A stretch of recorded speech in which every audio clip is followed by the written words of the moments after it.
Perfect. There we go. Hurt used to murk you if you go against me in the square circle. Let my hands do the talking, I let you do the verbal.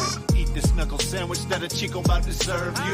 Better listen up, the other team been talking tough. DJ Tony grabbed the mic cause this dude will not shut up. Ain't no standing 8 count, but I think I've had enough. In the famous words of Jeff Houston, time to knuckle up, bones to dome. It's time to knuckle up, bones to dome. It's time to knuckle up. Take me up, I've been throwing uppercuts. Bones to dome's podcast, turn me up. It's time to knuckle up. With DJ Tony, it's time to knuckle up. Jeff Houston, it's time to knuckle up. I am Vince Serrano. It's time to knuckle up. In the yacht club. It's time to knuckle up. It's time to knuckle up. It's time to knuckle up. It's time to knuckle up. It's time to knuckle up. Yeah. That is our new intro. Our new intro by our guy, Vince Serrano, right here, right out of Tampa Bay. So shout out to him. And how you feeling, Jeff? Are you kidding? How can you not be pumped up after hearing that? The official Bones to Domes opening theme. You gotta love it, man. It's personalized. It says everything that we want to say about Bones to Domes, about Bare Knuckle Fighting Championship, man. That is fire. That is fucking hot, man. That's awesome. I'm loving it. And while we're sitting here on this beautiful, beautiful day, how's your week been going, man? It's been a couple days since I've seen you. Yeah, unfortunately, because of inclement weather, we decided to go ahead and put it off for just 1 week because, one of the luxuries of living in the great state of Florida is that every now and then there's either a tropical storm scare or a hurricane scare. Very thankfully for us, it was just a very mild tropical storm when it finally hit. We were not in the eye of the hurricane in any way, neither were you. So the good thing is, coming to you this week, all is well, everyone is safe. You know it. And with that being said, she is in the waiting room. Is she? Let's go ahead and bring her in. The one and only, the champ herself, Mrs. Britton Hart. Oh man, it's time to level up. It's time to level up. That's how we level up, by bringing in the champ. That's right. What's up, champ? Absolutely. Wow. Well, I have been having a bit of a rough day, that's for sure. But then I heard your guys' intro, and I forgot what I was even having a rough day. Fire, right? It was super awesome. Music is the best. It speaks to your soul. You guys nailed it. And just your energy is so awesome. So I love my Bkfc fam. I love my fighting fam. And it shows, it just shows that we really are like such a tight community that can change a feeling just like that. It absolutely is. There's Mama Hart.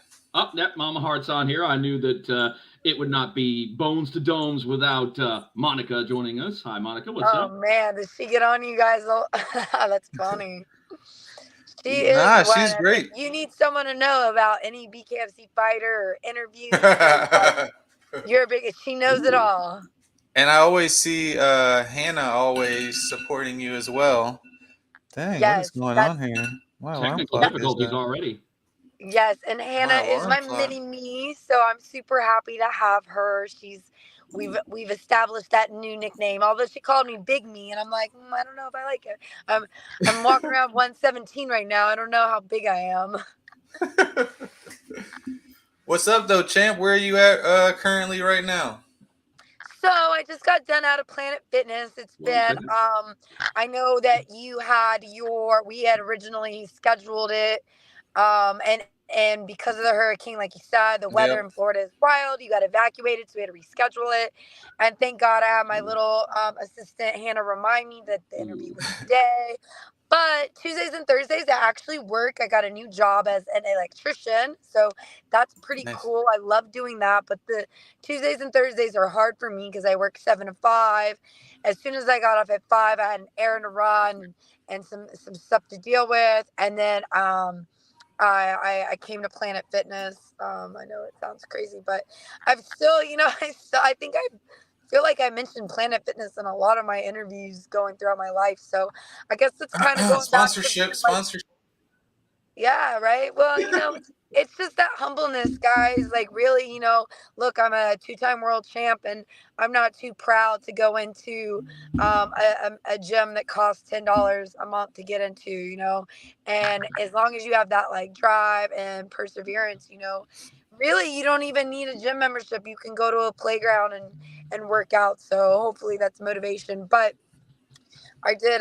You know, I like Planet Fitness in the aspect that I don't want anybody to bother me. I just put my headphones and sometimes you can't do that in a boxing gym. I love boxing gyms.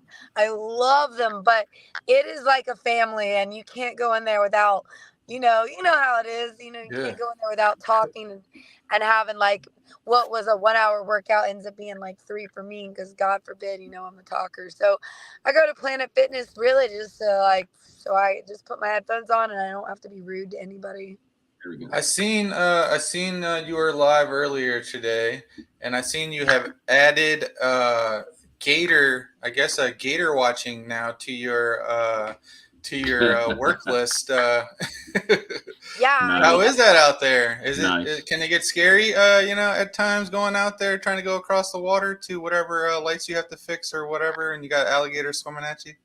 Okay, so the first time, I'm not gonna lie, when I went for the interview, and they were like, you know, you're scuba certified because you know you got to do stuff and go underwater, makes it a lot easier.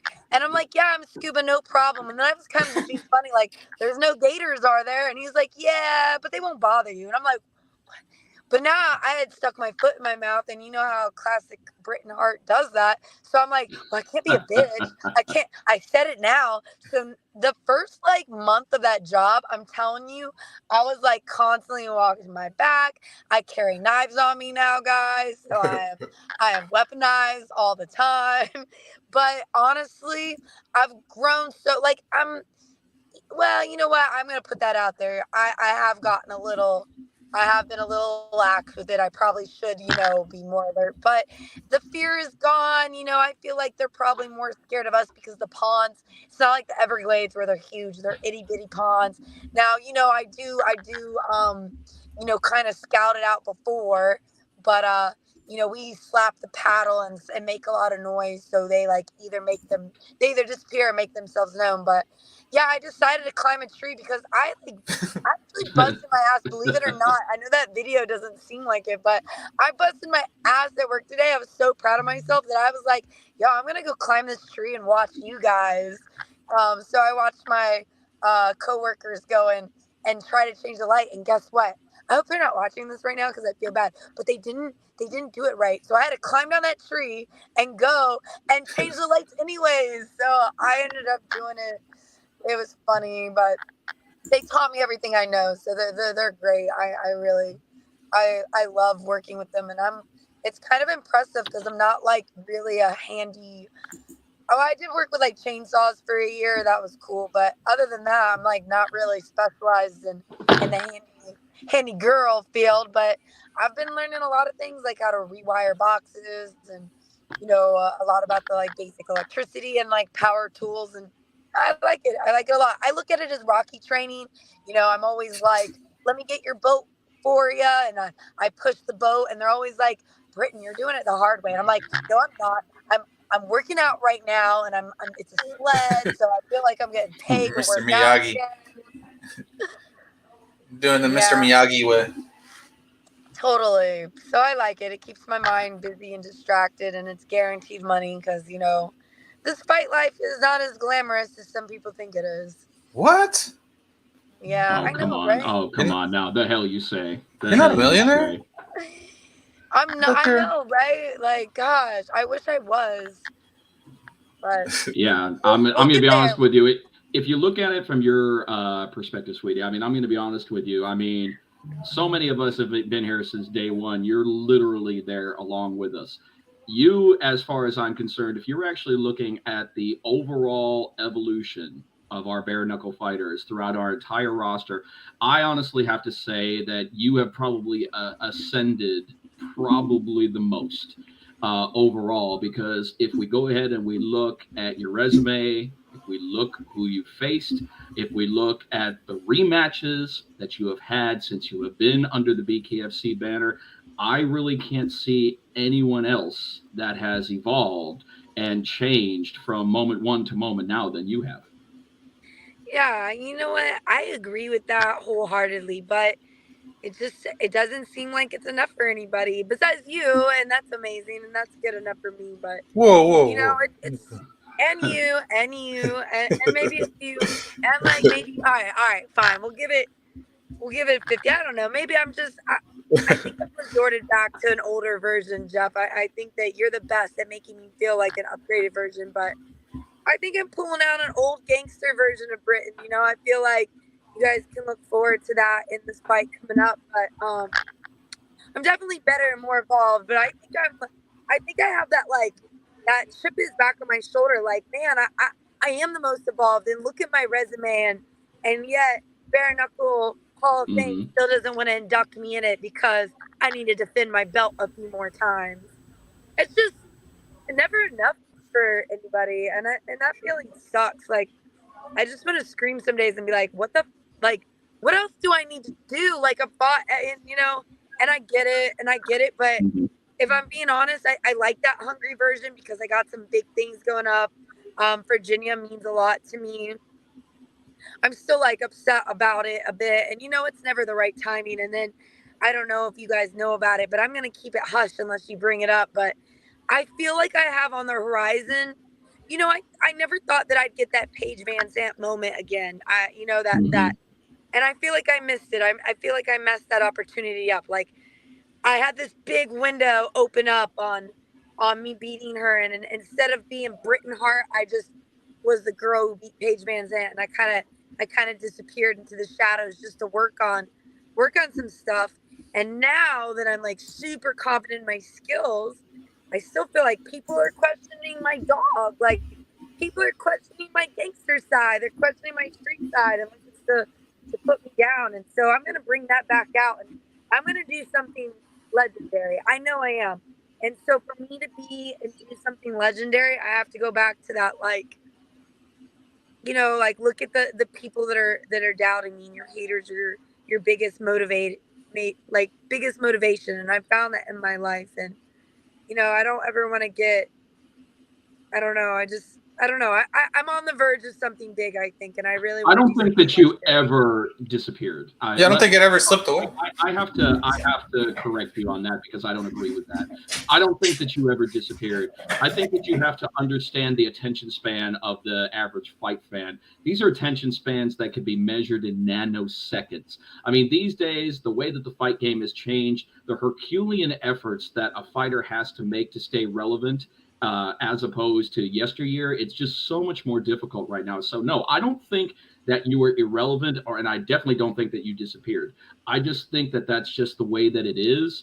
There are those who could probably think that you were just the girl that beat Paige Van Zandt, but I will always know that that was the moment that your life changed for the better.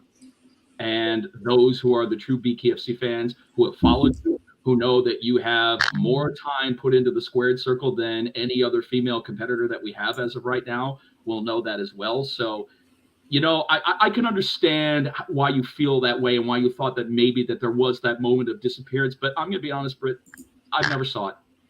I never saw it. Well, you know, I guess that's why we have these shows and podcasts to get that out. So thank you. It's a help. It's a help to me as well talking to you guys, and I'm glad we can kind of we Oh, can show cool. that evolution as well, and the openness, and thank you. It means a lot. Yeah, it means a lot. It really does. I've been really reflecting big time on like who I was, who I am, and who I'm going to be, and it all comes for full circle for sure. Well, what do you think about what's coming up? I mean, let's go ahead and let's talk about one of the main reasons. I mean, we've got two situations coming up for the champ. We got two situations coming up for the champ. We've got upcoming not too long from now with your opponent, in my opinion, just out of nowhere. But, you know, I guess that's just the way that it is. Melanie Shaw You know, she's had 2 impressive showings this far, you know, in the strawweight division, and now she is a contender. I don't know if we're going to actually call her the number 1 contender, but this is the fight that was made.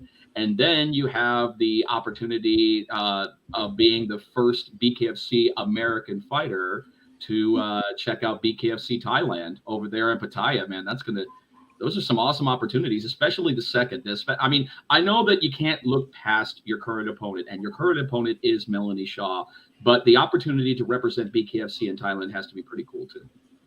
Yes, so that's what I was talking about earlier, and I think, we're definitely our worst self-critic, and that's why, I've always been used to that pressure, and it's like, man, I could want something so bad, and then God is like, be careful what you wish for.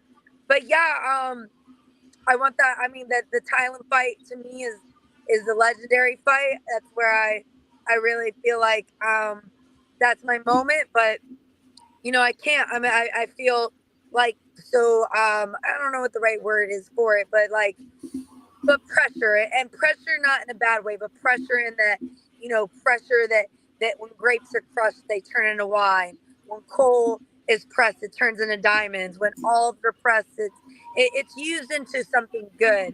So with the Melanie fight, there's some things, I'm like, it's just a headache, this fight game. And I heard, like, I don't know why people tell me some stuff and then it gets on my nerves a bit, but I heard she's walking around at like 137. So it's weird. And like, is that fight gonna happen?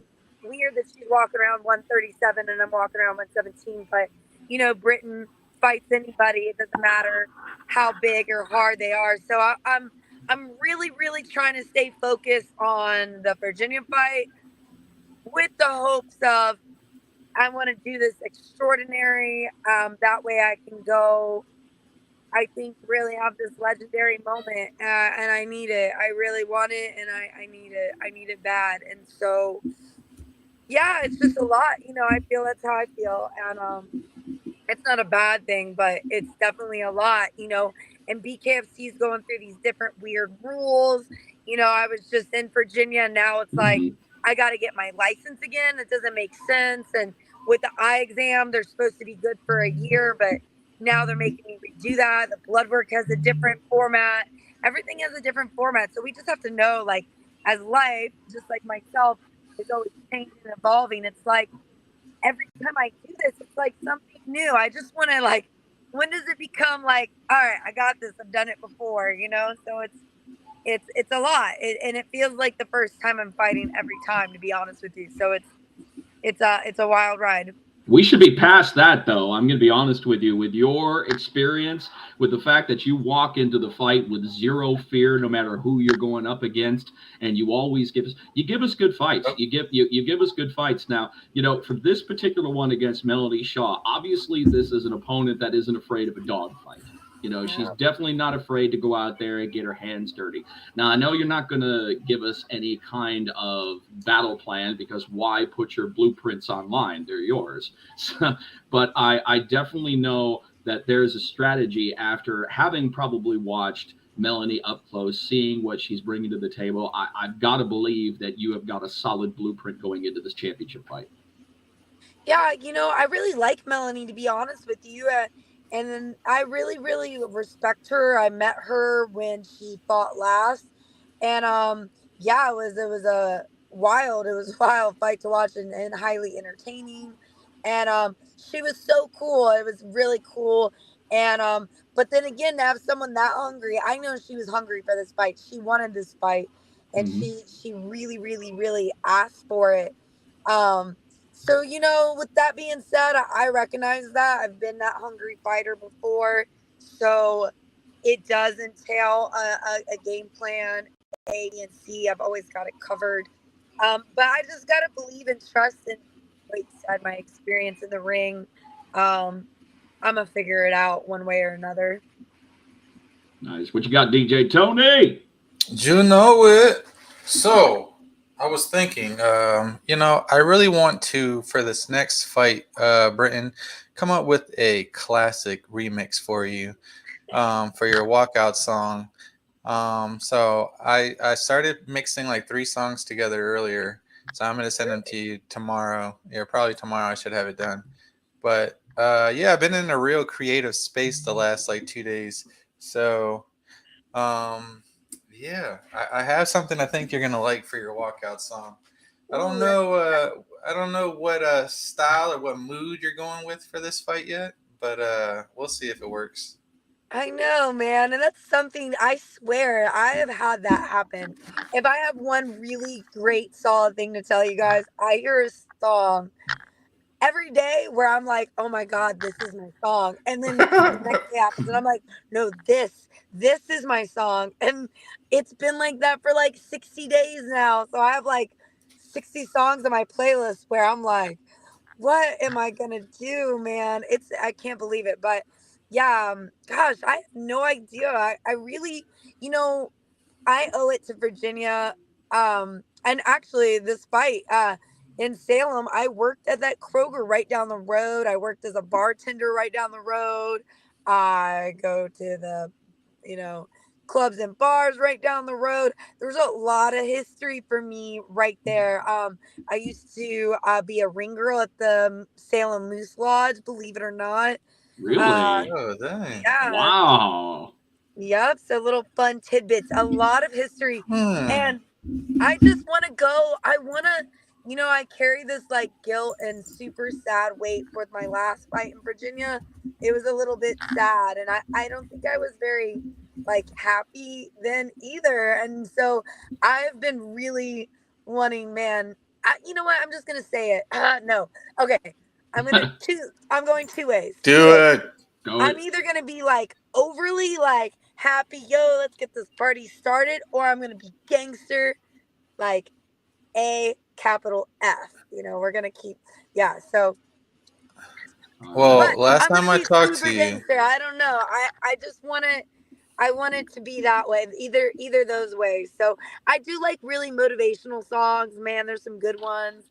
I've listened to a bunch where I'm like, oh man, this song, but I want it to be, yeah. And I've been like into some rock. Oh, and I really wanted this one song. I'm gonna get rid of it, but I thought how fun to come out to the song "Beer Money" and just be like, like, come on, let's go. And I was like, I was super hype on that song, but I've ditched that idea. oh, So, there goes Britain Hart just beating Paige Van Zandt. Oh man, the likes. With Did you her see? classic- Did you see the light her classic schematics that we speech had right for there. that? We had that light Her schematic classic in the speech. background when I announced your winner. The lights went fucking ape shit. It was fucking Yeah. cool. I know, it was so fucking cool. But that was the infamous post-fight speech. Yeah. Yeah. So funny, I was at work today and we were talking about it. We were talking about feeling, and I was like, I'm a feeling. That's my name. Like, fuck, that's my name. And they're like, what? They're like, They don't understand. I was like, yeah. They're like, a feeling, and I was like, yeah. I was like, don't do it in front of me because it's embarrassing. But go YouTube it later and look it up. But yeah, that's who I am. I don't have like, I'm not like the bull or the destroyer or, I'm just a freaking feeling. And I don't know how to put that into like a stage name, like Britain, the freaking feeling Hart. I don't know. It's weird and stupid, but everybody knows it. And that's like, at the end of the day, that's all that matters. You can still announce me Britain. Can I have a stab at it? Can I have a stab at it? I've been known to be creative when it comes to something like that. Can I actually have a stab at that? I think I could come up with something pretty fucking boss for you. Yeah, honestly, I think that because I've been kind of like, not sad, but when people are like, what's your name? And I'm like, dude, I can't come up with one.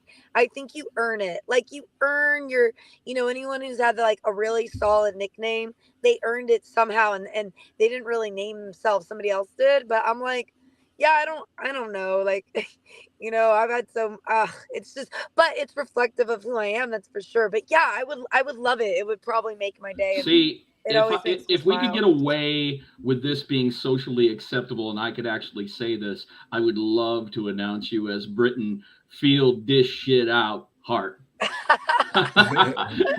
And this DIS cool. Feel this shit out. Yeah. But unfortunately, we're not quite there. I mean, when it comes to any cursing, you guys definitely have that on there. It's not up for me to do that, but I'll come up. I'm cooking. I'm cooking already.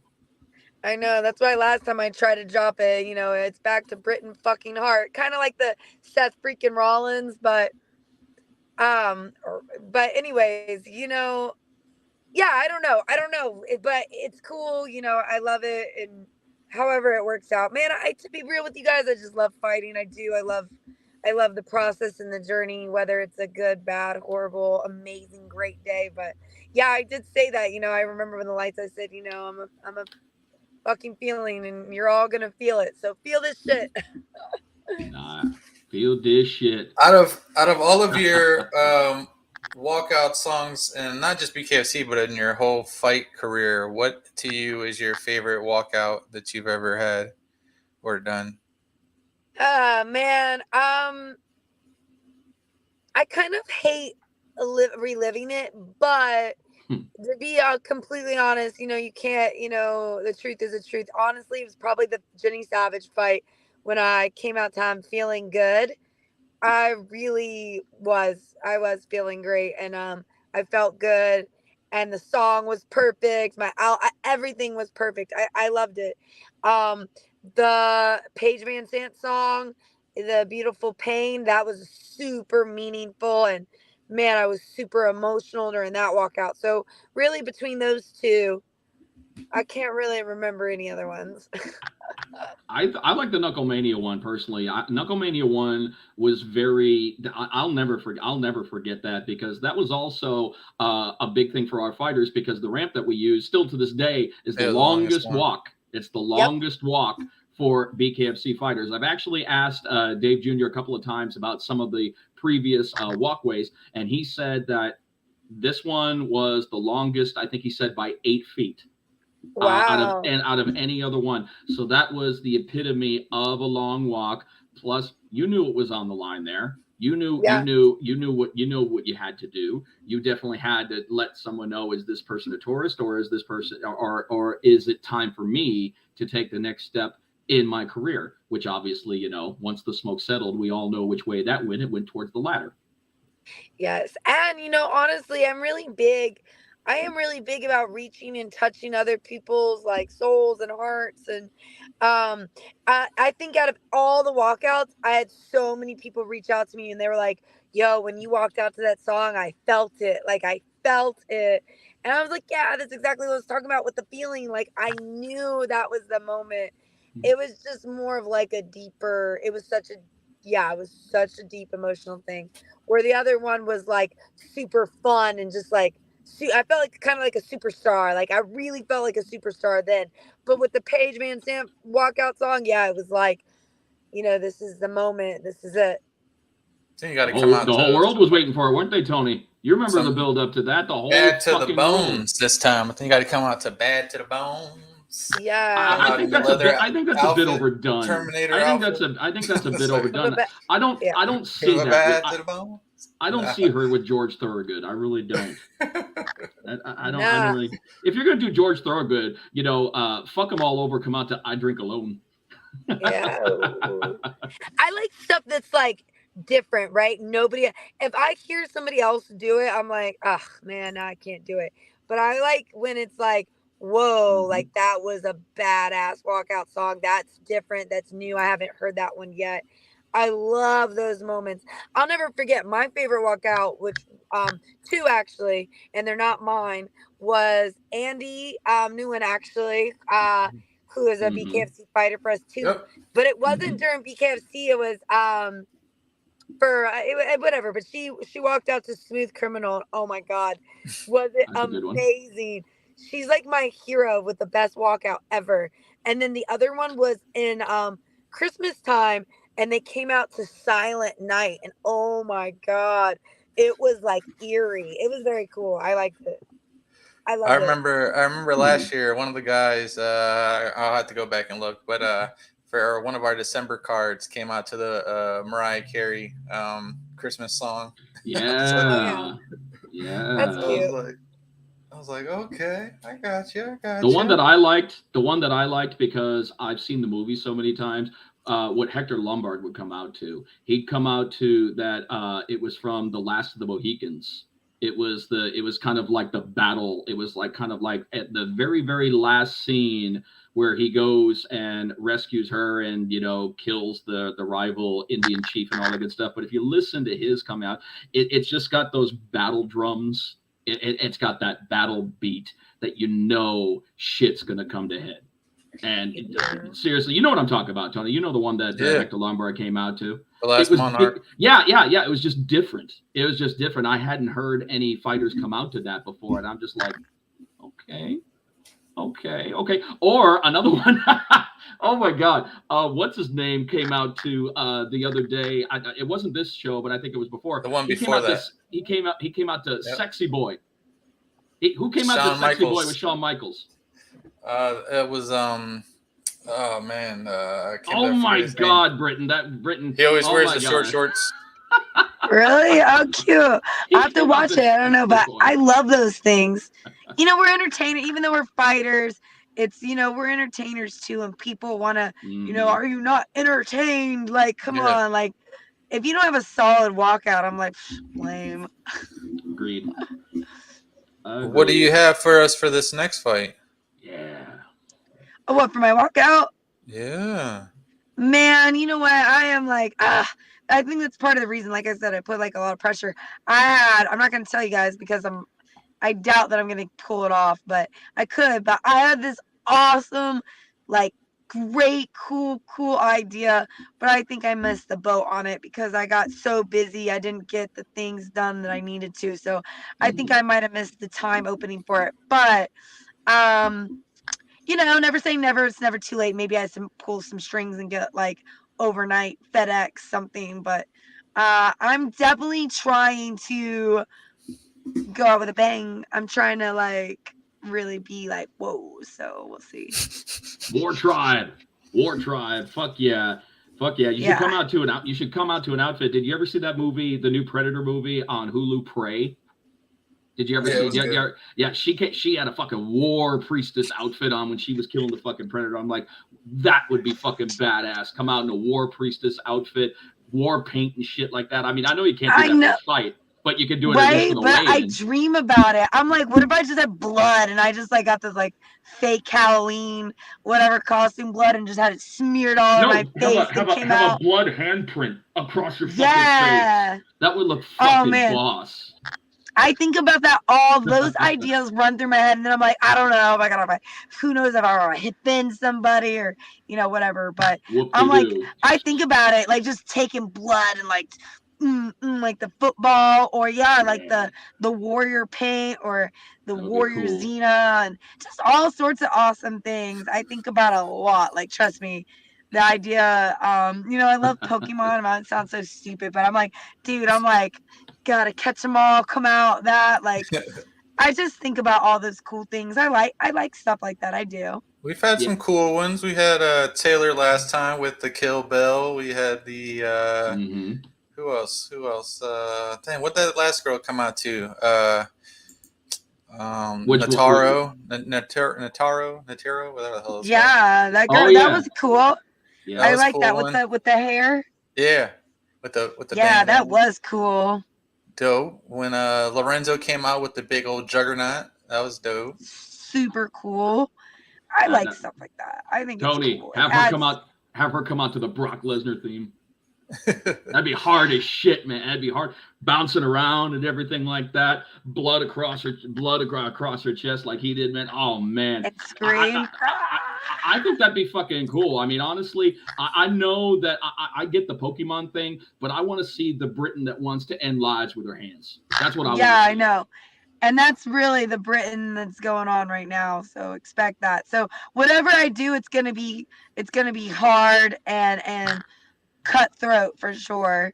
I'm in that state of mind. So no disrespect to anybody. Just know that that's where my headspace is right now. Like, it's like I'm the biggest dog in the room, and I'm gonna make sure they know it's your yard. It's your yard.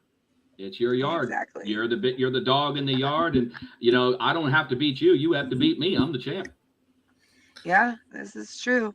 And it's not even no disrespect to her, but it's just, no. A lot of like old feelings resurfaced on how many people, was said like, I wouldn't make it this far. So this is like the real ultimate, like, Yeah, I did make it that far. I made it that far that not only am I defending my belt, but I'm the main event as a female on this male-dominated bare knuckle fight. Like, who gets harder than that, you know? Well, what? This is your third main event, if I'm not mistaken. Gosh, I've kind of lost count. It's either your third or your fourth. I think I'm gonna be honest with you. I think it's your fourth. I think it's your fourth main event with Bkfc. So I think it's more. Beck Rollins, Paige. Holy shit! This is your fifth. This is number 5, isn't it? Yeah, and then what was the other Misfit. one? Charissa and Montana. Holy crap! Yeah. Wow. Yeah, this will be 5th, and then the others were like, I should have been the main event, but I was a co. But whatever, who cares? That's history right there. I think Christine, you were co-main, right? Yeah, exactly. That was a co. Me and Christine were co. Me and Jenny Savage were co. Wow. I think twice. Yeah, both times. We were co-main event to Paige and Rachel, and we were co-main event to Reggie. Yeah. That's exciting. Now it's time for the Hart to shine. Oh, the Hart's been shining. Now it's time for the Hart to make people bleed, to pump that blood. It's time for the Hart to like massacre. It's time for the Hart to massacre and just take bodies. Like, I want to do that. I just want to be undeniable in every aspect. Not just on your shillelagh. Fuck yeah.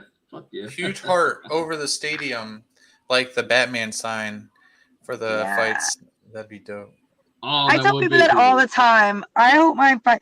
If I have like one dying wish, I wish my fight logo becomes like, you don't even have to. I'm not even asking anyone to like know my name or put my name, but I just hope, like, in my dying wish and however long that is that my symbol becomes something that like means something like that, like a bat symbol, like. Ooh, Tim Burton, get on the horn. Boom. We need to get her. We need to get Britain as our next superhero. Fuck yeah.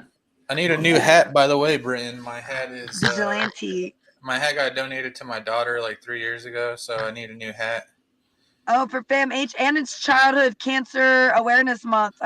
For September, so it's a big deal. So we'll get another one. That's what's up.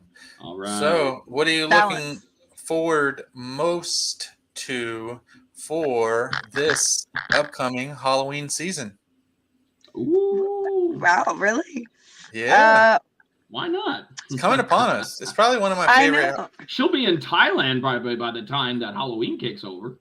I know. That's why I'm like, wow, I didn't even think about Halloween yet, because it's going to go all of September fight camp, and then all of October training for November. So I probably won't really get to do anything like crazy besides drink blood and be wild. There we go. Yeah, who knows? You know what? I know. So remember I told you I got this really cool thing in the works. If it doesn't happen for this fight, it's definitely going to happen for the Thailand fight. So I'm going to rock it out, and I'm going to be like major themed out on it. That's my goal. That's my dream. I want to be like really rock this theme. It's a cool little evolution into, I don't want to give anything away until I get it done, because I don't want anyone to steal my idea, but I'm coming out freaking hard. Strong, and I've given little subtle hints to it, but I tried to get her to do this. I don't know if you remember, Britain. When I first met you, I told you should come out to the Bret the Hitman Hart song. I know everybody tells me that, and I'm like, I listen to it, and I'm like, yeah, I'm gonna do it, and then I'm like, oh, I don't want to do it, and then I'm like, black and pink. Yeah, black and pink. Black and pink, because no one really has rocked that. But no, I just, I don't feel. I love the black and pink. I was like, where the hell is that coming from? I don't. There it is. Know. Oh, it'd be so dope with the sunglasses, and then you could give the sunglasses to a man. Oh, yeah, that's exactly. If I'm gonna do it, I have to do it 100%. And I'm like, so cool. I'm not ready for that. I'm not ready for that chapter. You promised me you're gonna get after the Paige fight. What I did, I know, and I think about. I promise you, it's on my playlist, and I say, "This is the fight. This is the fight. It's gonna happen." And I'm like, "No, next time." That's all nice. Nice. Oh, we have so much fun when we bring. With that being said, I did want to ask you. I did bring up Halloween. What is your top 3 favorite Halloween movies ever?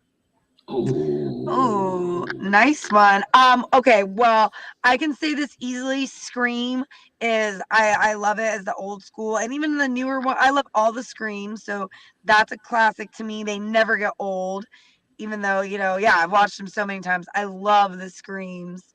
I'm not really into like the Michael Myers thing at all, to be honest with you, or the Freddy Krueger, Friday 13th. I'm not into Bloody Valentine. I'm not into Cujo. I'm not into The Exorcist. What are the other Exorcism? ones? Oh God, there's a million of them. All right, they don't necessarily have to be Halloween themed, but if there's ones that you can think of, at least on your top 3 that are scary, because this is a big thing for me, because we got to do roundtable on this now that you've asked it, Tony. But the champ goes first, so we've got one from the Scream. Give us 2 more, at least from scary movies, but once again, don't have to be directly linked to Halloween. Damn, that's a good one. I'm trying to think. I'm not really scared. I don't ever really get scared of movies, so I'm trying to think of something that like got me like, oh my God. The Scream was the weird one that's like, but I didn't really get it, but it was like hide and seek, maybe I think it was called. Okay. Hide and seek. Okay. All right. That was wild. And yeah, man, I'm coming up with a blank. I do like them though. I love horror movies and I watch them, but none that really are like impressionable where I'm like, oh my God, best scary movie of all time. Okay. So yeah, I got nothing. I watched Cocaine Bear. Cocaine Bear is not scary, but it was pretty good though. That movie, let me just put that. It was. I thought it was gonna be a funny, and I mean it was part, but some of it was like, whoa, like this. I was not expecting that shit. It was kind of like, now I don't want to say scary, but like, just crazy funny. Yeah, it was a little mind blowing. Just ripping people apart and shit. Okay. Oh, no. Jaws. Oh, I love the Jaws. I love Jaws. That's cool. Good pick. Most hardcore PG movie. Can you believe that was PG? That was 1975. Yeah. That was PG. That's the most hardcore PG movie there ever was. I love them. I think those are cool too. Definitely. And the Jurassic Park. They're not really scary, but no, that's good. I don't know. Jaws scared the shit out of people. Jaws scared the shit out of people. I put Jurassic Park in the I guess horror catalog. All right, Tony. Catalog. Mine's is going to be number 1, Halloween 1. Michael Myers. That was mine too. Number 2 is probably Silence of the Lambs. Okay. And then number 3, I'll probably say like I'll probably go with like the whole entire Saw catalog. Oh, that's a good one. I forgot about the Saws. Yeah. I love them. You know what? I've never watched the Saw completely 100%. Only movie that I've ever had to close my eyes to. I've watched every movie with my eyes wide open. Besides Saw, at one point I have to look away. At one point, there's a new one coming out. I love them. The new one's coming out for Halloween. So they're good. I forgot about those. They're all very good. That's why I do escape rooms. I'm a huge escape room nut. Just so I can prepare myself if I'm ever in a like real life Saw event, I'm gonna get the F out. Cut off your own ankle. Let me put you lightweights on notice with my 3 because mine are gonna fuck you up. Number 3, because Tony's was number 1, is Halloween 1, because Halloween 1, impacted me when I was younger, so that was a big thing for me. But when I think of horror movies, I don't think of supernatural and monster. I think of relatable situations that could happen to you. That after you watch the movie, you're like, fuck. This could have happened to me at any time that I was watching the movie. And both of them are a little fucked up. Number 2 is a movie that's on Netflix. It's called Hush. It's a really fucked up movie. It's a home invasion. It's a home invasion movie where the key person who is the victim is deaf. Oh, okay, yeah, the old guy. She's deaf, so everything happening, the context of the movie is so completely different from what you would see. And number one is also a home invasion movie. Still to this day, if there's one movie that's actually kind of scarred me for life, maybe not for life, but at least for a week. It's a French movie.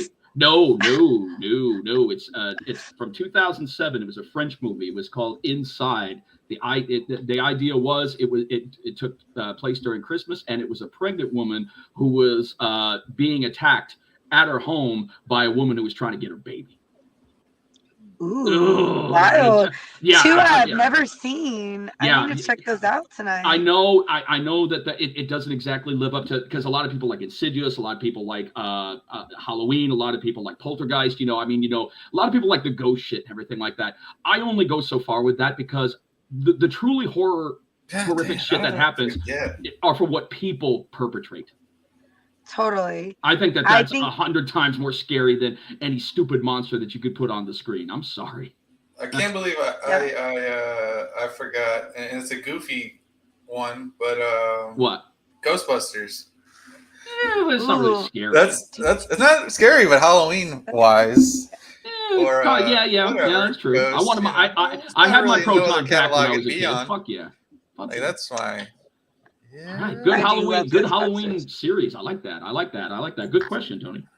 Man, I wish I could fight in October so I could come out to the Ghostbusters song. That would be a badass walkout song. Who you gonna call? I would love to walk out to that song, but it only makes sense during Halloween time. I know. There's so many. I know.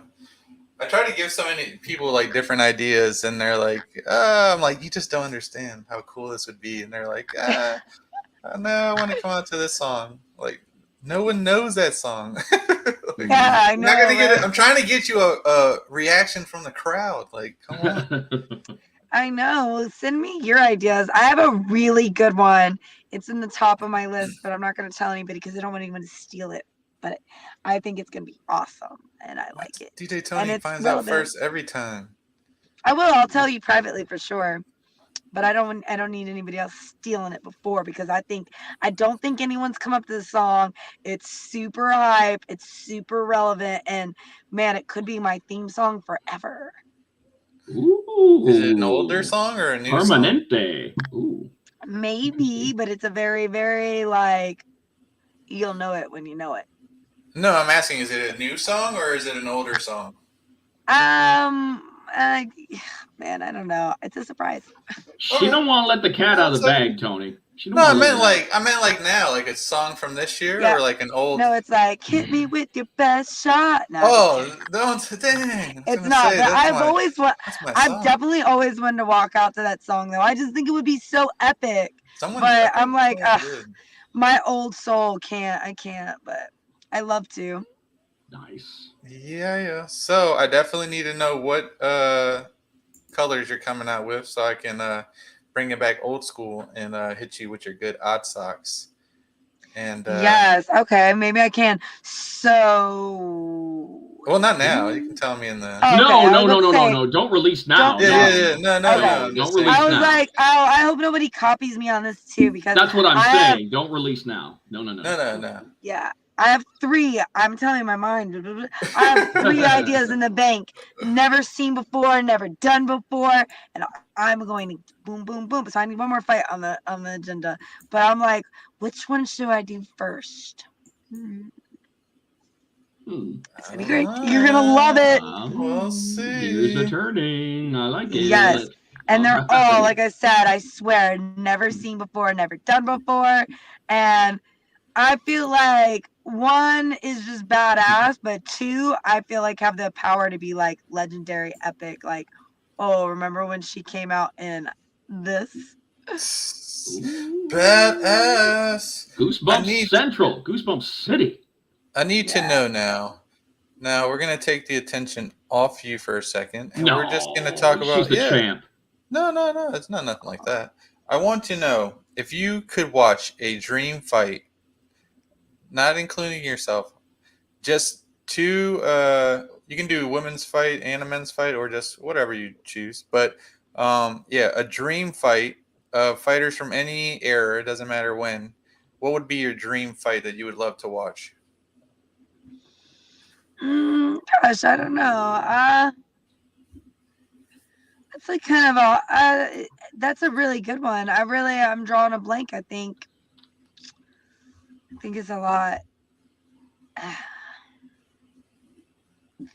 I think I would have liked to see like test against somebody who was like super, super tough, but I would have to kind of go back and see who would have been my ideal matchup for him. But I feel like there's still one dream fight on the list with him in it, just because I think he matched up stylistically the right way. So I think it would be cool to see him against somebody, I don't know, like more like a kind of like Roy Jones Jr. type. I don't know. Okay. What about you? I'm like, ugh. I'm Tyson Ali all day. Really? Okay. Yeah. Yeah, the in and out versus the length, the yeah, I don't know. Both my favorite fighters, so why not put them against each other? That's right. fun. Well, that's fun. There you go. That's fun. Ali I like wins, that. I think Ali outpoints him. Yeah, I think that he keeps him at bay. He keeps him at bay because he knows that Mike Tyson's going to come with that inside uppercut. Yeah, so but speaking of when Mike Tyson and Roy Jones Jr., I don't care. A lot of people thought it was stupid, but I actually really, really loved it. I was like, wow, But Roy is so good. I mean. Mm-hmm. I think to me, like Roy Jones Jr. to keep it like seriously has been my favorite boxer ever fighter, and only because in that aspect of like everyone can learn how to throw a jab, a cross, a hook, etc. And Mike Tyson is badass and dangerous. Don't get me wrong, and he definitely looked and was super more like motivational and inspiring than when they actually fought. But when Roy Jones Jr. was younger, I really feel like he was one of the ones with Ali as well who had this God-given special talent that you just can't teach or recreate. It was unique. And I hope everyone sees that with me one day. And I've had a couple people comment on it recently, actually, that they're like, wow, you're like sharp and strong and you're this and that, but you've developed your own unique style and like something that somebody else can't like copy or mimic. And if they do, it's like you look at them and be like, no, you're not Roy Jones Jr. No, you're not like Ali, or you're not Mayweather. That shit doesn't work for you, Okay. Nice. Okay. I got two. I got two. Jack Johnson and Mike Tyson. Dang, you took it back there. I know. Well, hey. I mean, he was the first. Why not put him up against the best of that generation? I mean, that would have been fun right there because they were both huge fucking hitters. I know I'm reaching way back. And MMA, for me, that's easy. Bas Rutten and Fedor Emelianenko, both in their prime. That'd be a badass fucking scrap at both of the motherfuckers in their prime because they were killers in their prime. That would have been awesome. There you go. I'm gonna say like Bruce Lee and first Jackie Chan or something. One hit hard, the other didn't. One I hit you 100 times. But he hit you 100 times, though. Yeah, that's true. All right, Tony. Well, I think that we have taken a lot of the champ's time, and we need to get the champ back doing what she's doing, prepping up and getting ready to go ahead and tear the fucking house down in Salem, which you're going to do. But, Britain, sweetheart, like we always extend to everyone else that comes over on Bones to Domes, we want to give you a second to go ahead and thank your sponsors, thank your family, thank your friends, whoever you've got to give a shout out to. This is your time. So, Britain, champ, your time. Thank you, friends, family, and sponsors. Nah, I'm just kidding. Fuck you. No, I'm just. That was a little hammy. Okay, little hammy. All right, I get it. No. Keep it. I use that. I love that when I said keep it sweet, simple, and short. You're fucking next. I love that. But anyway, no, biggest shout out. Just so you guys know, is my biggest sponsor going into this, and such an amazing like evolution in my life is Dr. Diego Diaz, where he is my dentist and really helped me have a champion smile. So I just want to give a big shout out to him. If you guys are ever interested in having porcelain veneers, hit me up. It's unbelievable that it's that like within your grasp. $5,000. You can go down to Colombia. It includes your resort, your plane ticket, a driver. And I mean, literally, it was one of the most fun, exciting, really honestly stress free and shockingly pain free things that I've gone through. It was like a 5-day thing. So again, reach out to me or Dr. Diego Diaz. You do have to have your passport. So number one important thing to have, and I encourage everyone to do because traveling is fun. I love traveling. I've already shout out some people that have been on the list today. My mini me Hannah, who's been awesome in helping and reminding me, and yeah, and then just really there's too many other amazing people to thank. I don't want to leave anybody out, but just know that hashtag Britain Army, if you guys hashtag it, you guys are my ride or dies. So if I ever see that, just know that, man, you guys are keeping me freaking strong. You're keeping me fighting, and I can't tell you how much I appreciate you guys. All right, all right. Well, Wow. there it is, Tony. There she is, and I The one love and saying only. this: the one and only BKFC strawweight champion of the world.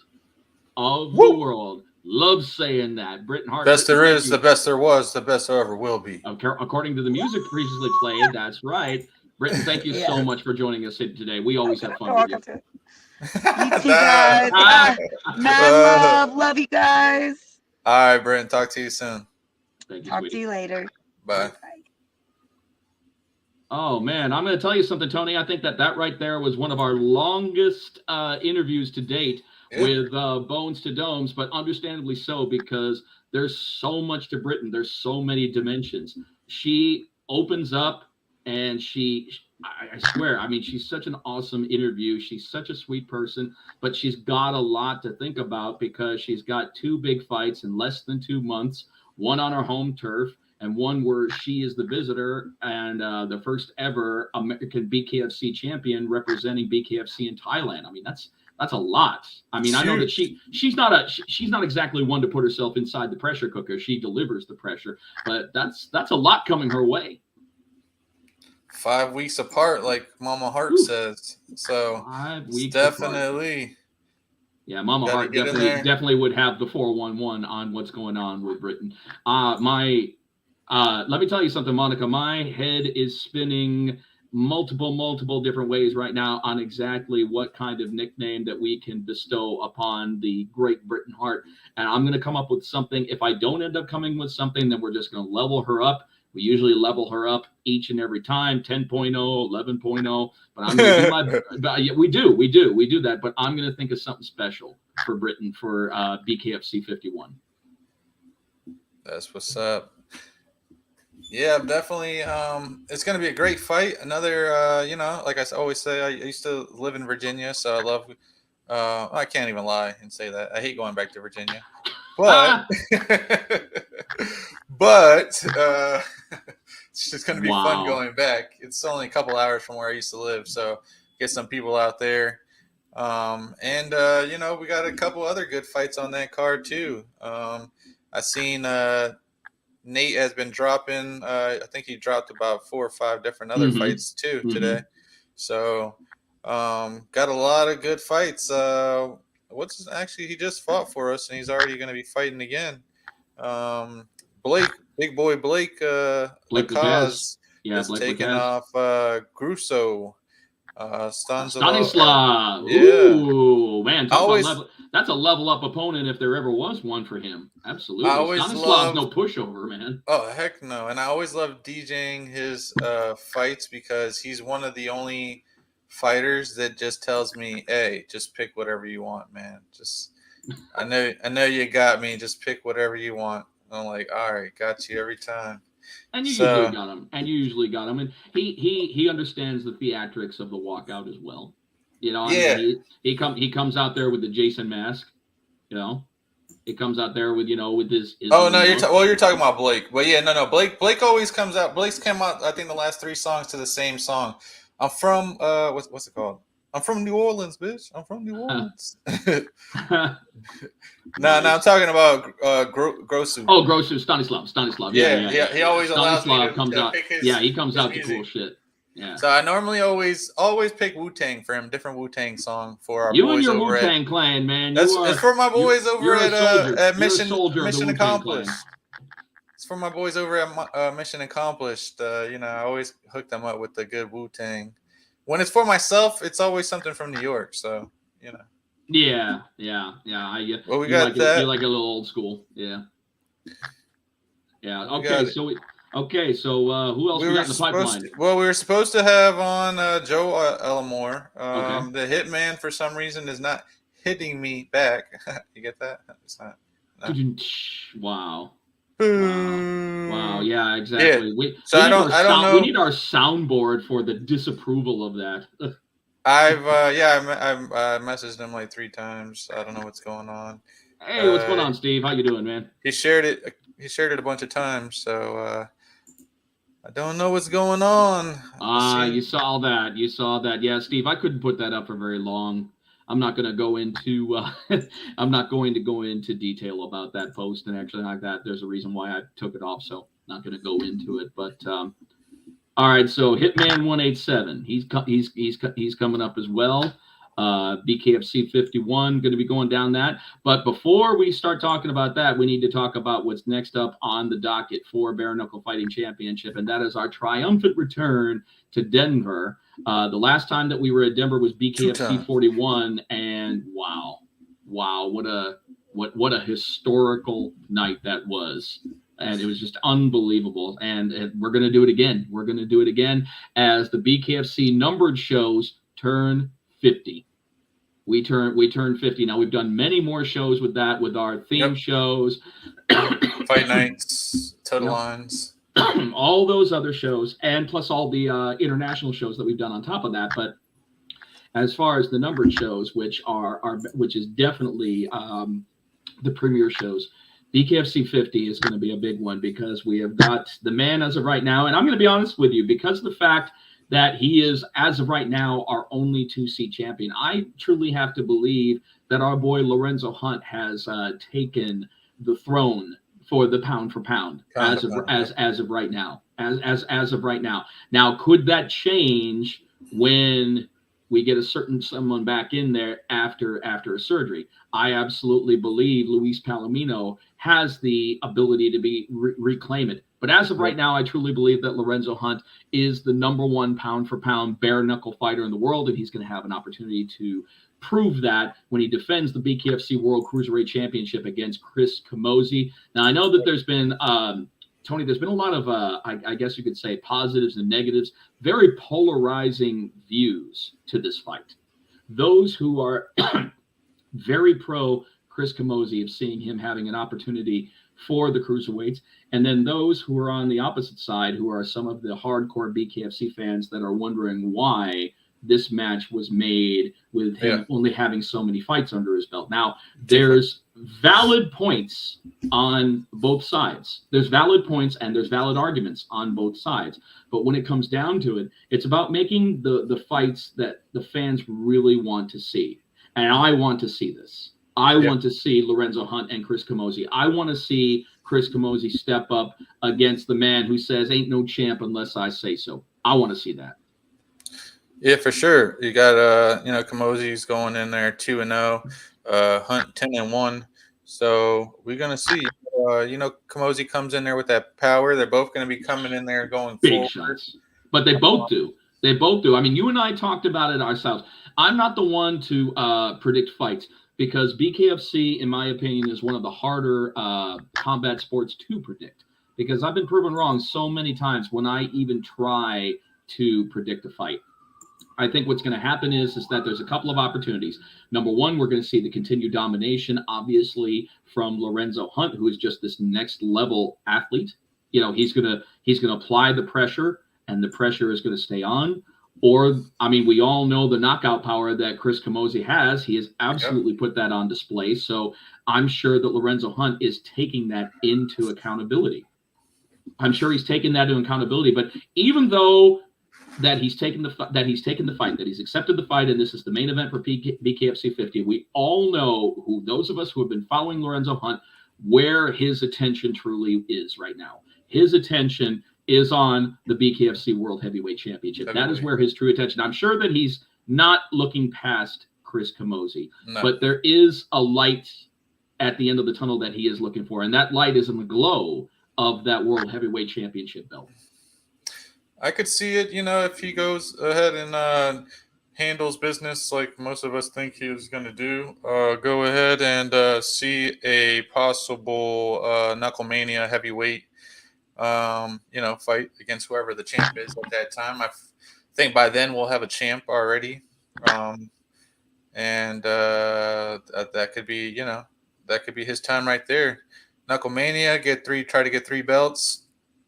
You just got to see the first 3C champ. Be the first 3C champ. I mean, it's a good idea, but at the same point, if he does end up doing that, and we do have a 3C champ, obviously he's probably going to have to probably put one of those up and be a 2C champ.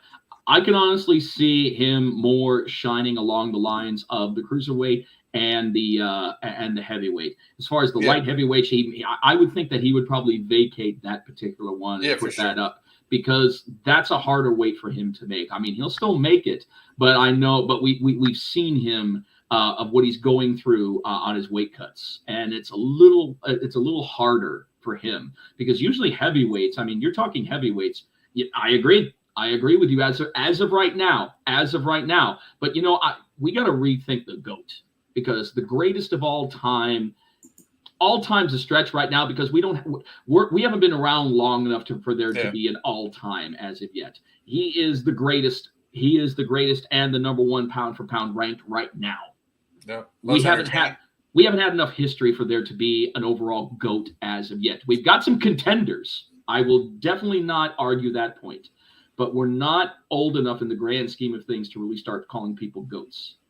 But the best in the world right now, we could easily put that moniker on several of our fighters as within BKFC. You know that. Yeah, for sure. I got a top 5 list. I don't want to, I'm not going to put it out there, but we got about, there's a top 5, but definitely a top 3 of where, could be the GOATs of the sports. But definitely I would say, with as much attention as he brings and everything he does for the company, and just like they were talking about earlier, for the first time on the BKFC show earlier, first time ever that we had a BKFC NASCAR car at the races. So, and Lorenzo was there with Caitlin and I forgot who else, one of the other ring car girls. Right. So he's always says, it's so cool. He's always everywhere. He's always doing everything for the business, and he's always growing it up. He is the man. What can we say? Everyone can hate him, but then you learn to love him. Are you kidding? Polarizing views on fighters, I always find is more fun, because I'd rather have people booing me than hear crickets. Jeff riding a thin line. The fuck you talking about? I ain't running no thin line, and trust me, at my weight, if I'm running a thin line, it's gonna crack. Come on now. Come on, Mike. No. I'm gonna call you out. I'm gonna call you out now, Michael. What's that thin line that I'm running? Come on. I'm gonna this Mr. Live Worldwide is calling you out for explanation, please. Go ahead and put it down on Bones to Domes. Also announced though, I guess that's skipping too far ahead. We'll be talking about it next week, I guess, anyways. When we do have on our BKFC 125 champ Reggie Barnett. Yep. On next week with the one and only, also the Killer B, Taylor Starling will be on next week. I was gonna go ahead and talk his fight. Well, I guess we can say it. It got dropped. Reggie Barnett versus the one and only Go ahead, Jeff, because I know you love him so much. Oh man, Keith Rockstar Richardson. The Rockstar. Oh man, that's gonna be a fun. That's gonna be a fun fight. I love him so much. I mean, he's universally loved within BKFC. Oh, my bad. 135 champ. That's the bantamweight champion. Yeah, that's the bantamweight championship, the 135-pound championship. It's not a question that I love him so much. It's a question that I know what he's done so far, and I think that he is a legitimate threat to Reggie Barnett. But that being said, the last couple fights that Reggie's been fighting, he has looked better in these last couple fights than he ever has in the entirety of that he's been with us. I don't know what he's doing different, but whatever he's doing different, he needs to continue doing it because he looks so much faster. He looks faster. I mean, he is stronger. His shots are always precise. Yeah. I mean, we've never had an issue about that. But the speed and the ferocity that we've seen over the past couple of fights, it's almost like his confidence level is on another level. And that's exactly where he needs to be because as a 135-pound champion, he's got a target on his front and his back. Yeah, that's going to be, I mean, like both guys, it's going to be such a great fight, man. I can't wait. They're both explosive. Is that what Michael said? Okay. It's been a couple, how long has it been since Reggie's been in there? It's been a while. Oh man, it's been a while. It's been a while since we've last seen Reggie, and it's been too long because Reggie is part of that OG nation.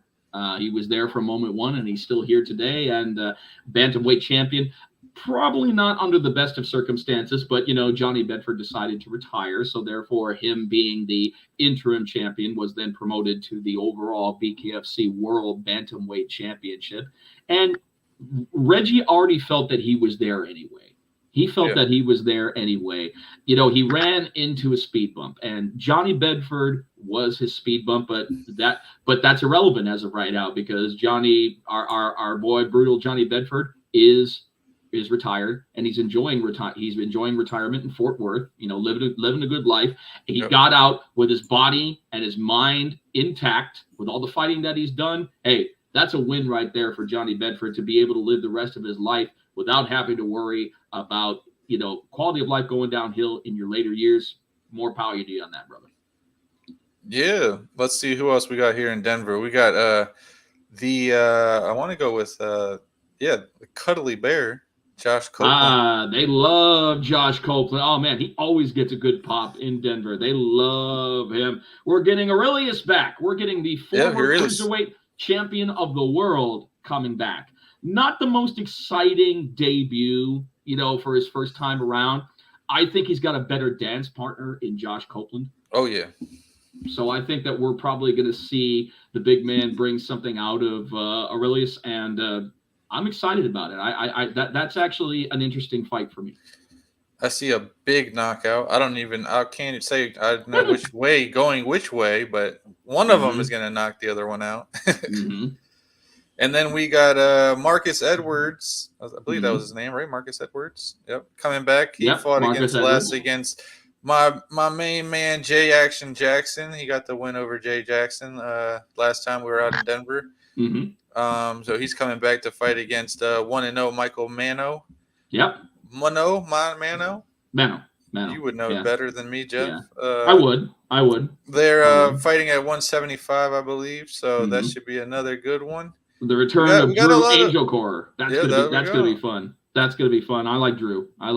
Drew's always been a very, very respectful person, and he's another one who is a good representative for Bare Knuckle Fighting Championship. So to see Drew Angel Core come back, I'm excited about that. And then we got another good fight who had a surprising knockout his last fight against Stephen Townsell. The return of Dylan Weinmiller, who will be fighting against 1-0 Vandermeer. So he's on a roll. He's on a roll. Should be another good fight. He's on a roll. I'm looking forward to that. Keegan had that. Actually, this is Keegan's second time in Denver because he was over there at BKFC 31. Yeah. The first time that we were in Denver.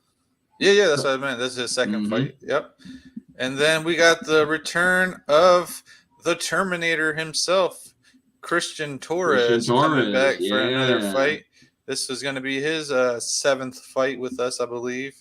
going up against the 1-0 Andrew Yates, the Golden Boy. So we got a lot of good fighters returning. It's who else? We got Corey Caprio. No, that's not his name. Yeah, Kerry Caprio. I said Corey. Kerry Caprio coming back. And then of course, she had a great fight. Her last fight, Courtney Cameron coming back after her draw against Gabrielle Roman. That was a hell of a fight, hell of a performance by both of those ladies. So it's going to be an interesting fight to see how she comes back against the newcomer Monica Franco. I heard Jules Gray, in charge of our women division over here at Bkfc, talking Monica Franco up. So that should be another good fight. And the return of Gabriel Mato is going to be his third fight. And I think everyone else is pretty much coming in for the first time. Yeah, we got some debuters on that.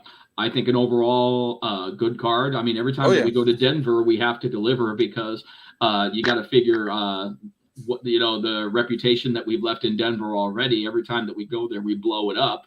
So I don't think it's going to be any different. Just right outside the city limits of Denver.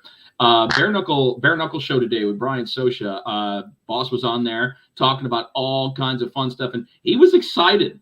I mean, he was sitting there because there's so much breaking news that he's getting ready to reveal, and he wanted to reveal. Brian was really trying to milk some of that out of there. Unfortunately, he wasn't able to get certain breaking news that we're really looking forward to, but there's just so much happening on the horizon. And even Dave went ahead and said, sometimes, I maybe, call some stuff out, and it may not happen. But this time he says, we have got developments. We've got things in the pipeline. We have got exciting, game-changing news that's going to be breaking soon. So for those of you who are going to be tuning into BKFC 50, anytime that you see our boy and the host Cyrus Fees shoulder to shoulder with David Feldman in the interview room, I have a feeling that there's going to be some exciting stuff that's going to be specifically announced at the BKFC 50. So you got to make sure that you tune into that one. I like that show. I mean, Brian Sosha always kills it on that. I mean, Brian Sosha having probably 2 decades worth of radio experience has just become such an invaluable portion of BKFC. There's Joe Elmore right there. Yeah. I didn't mean to cut you off. His phone died. He just got home from training. That's quite all right, bro. Don't worry about it, Joe. Don't worry about it, Joe. The best thing about it is, Hitman, that we can have you on anytime. We can have you on anytime. Yep. We definitely gotta, that's all right. That's all right, brother. That's no problem whatsoever. We'll make it up for 2 weeks from now. How about that, Joe? There you go. We got 2 guests next week already, but the week after, I don't have anyone scheduled. Oh, I might have one person scheduled, but you are the main guy. There you go. How about that? That'll get them a little closer towards the fight and such, so that we could see the Hitman in closer preparation mode. Oh, never mind. Oh, is he ready? Never mind. Here we go. Oh, there it is. Oh, we are joined. Only 35 minutes late. Sorry, guys. It's all right, man. The most dangerous man in the BKFC squared circle, Hitman 187, Joe Elmore. What the fuck is up, buddy? Man, going down there, been down at Knuckle Up. Atlanta traffic, got home a little bit late, but I've been doing my 2-a-days, 3-a-days, getting it in. I was down there with Warren Thompson. He fought Art Parker. So just bringing in some really good sparring partners. Get ready, man. Glad to be back. Oh, we're excited to have you. We're excited to have you back, man. It's just like what David Feldman was saying on the Bare Knuckle show today. There's never a time that we have a dull moment with Hitman 187. I mean, honestly, man, out of all the memories that I have of you, the one that's probably one of my most fondest is all the noise that you made for BKFC London. Oh my God! For everything prepping leading up to it, the press conference was the weigh-ins. I mean, especially the press conference, man. You were lighting it up like a Roman candle on the 4th of July, letting the British know that Hitman 187 was here and was going to make a statement. Win, lose, or draw, you did, man. And boy, did you get a lot of fans. You made a lot of English fans after that. After I love being hated as much as I love being loved. You know, I watched Private Parts, Howard Stern, the movie about him. And I always watch it for comedy, but you can learn a lesson in a fairy tale and a story or a parody or whatever. And that's what I learned from that, man, is sometimes being hated is more important especially when you're a good guy. I'm a good human. So when people hate me, it's my energy, not understanding me, my hyperness.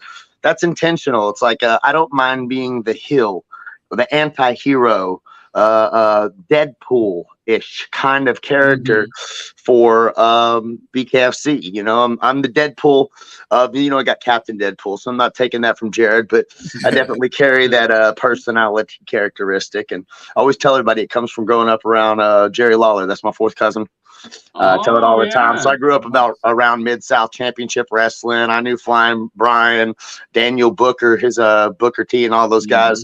I grew up around all them, getting to see them in the back, cutting their face, putting super glue on so they can bleed out their face when they hit each other with bricks, like all the little tricks. And so I carry that entertainment and passion into it. And fucking love fighting, man. And I love the love that I get and the announcement and hearing my name. You know, we've discussed this before, you know, small world stuff, my first world title. You were there announcing it, and here we are now. And I was. You know something, Tony, we found something out the last time that we were talking. We found out a very interesting fact of something that I completely forgot. But he had actually made a post about a very dear friend that he lost in I believe it was a skydiving accident, was it not? Joe Rivera, yes sir. Joe Hollywood, Joe Hitman in Hollywood. Two Joes don't make a right. Rest in peace.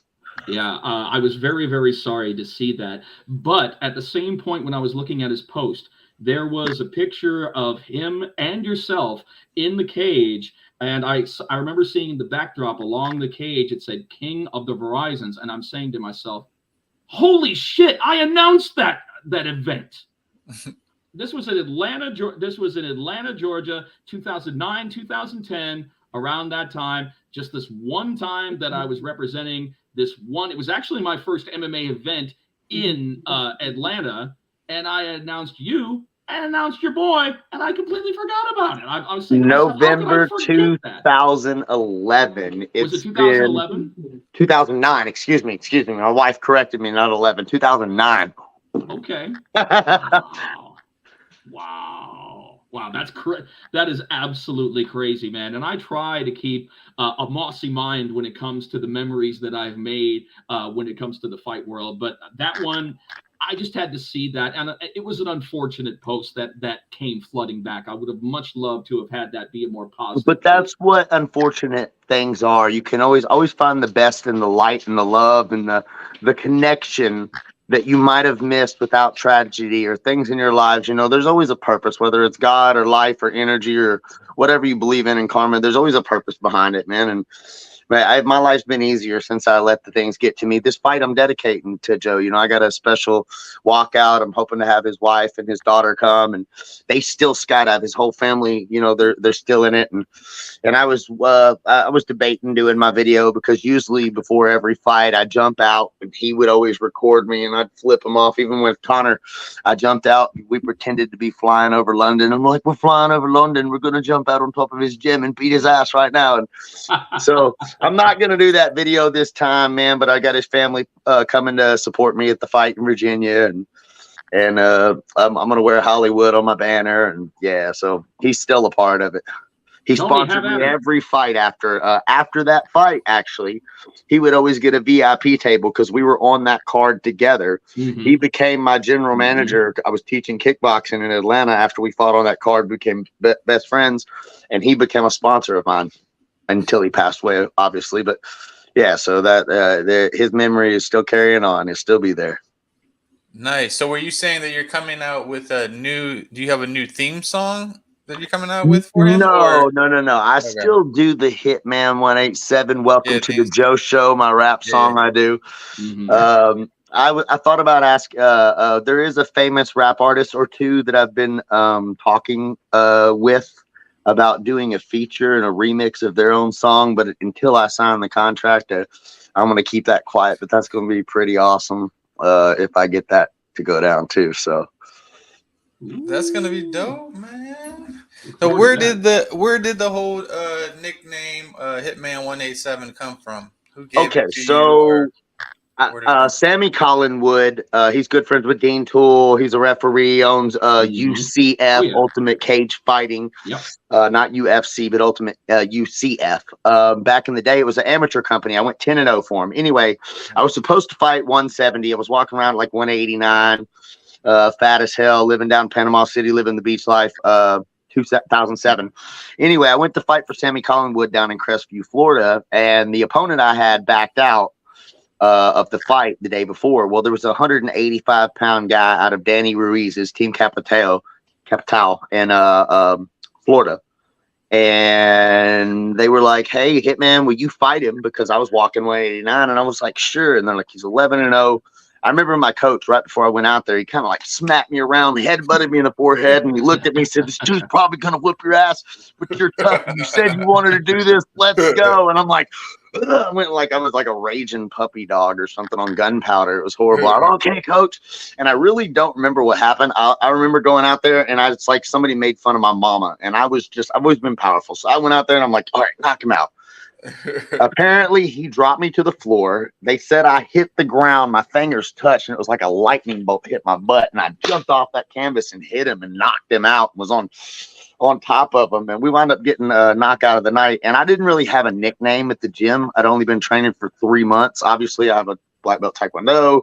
I've done judo and stuff backyard. Always competed. Always been an athlete, redneck fighting ass motherfucker my whole life. But that night, he's like, I call myself the animal because I fight like an animal, whatever. That's what we went with that night. But Sammy Collinwood come out in the cage and said, dude, you're not an animal. You killed him. You're the hitman.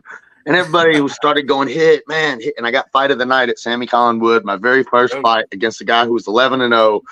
I wound up going 10-0. The 187 came on about my 5th or 6th fight, a tattoo artist. There's a 187 in the LBC. That's police code for murder in progress. And people always said, dude, you're Hitman 187 because you murder everybody.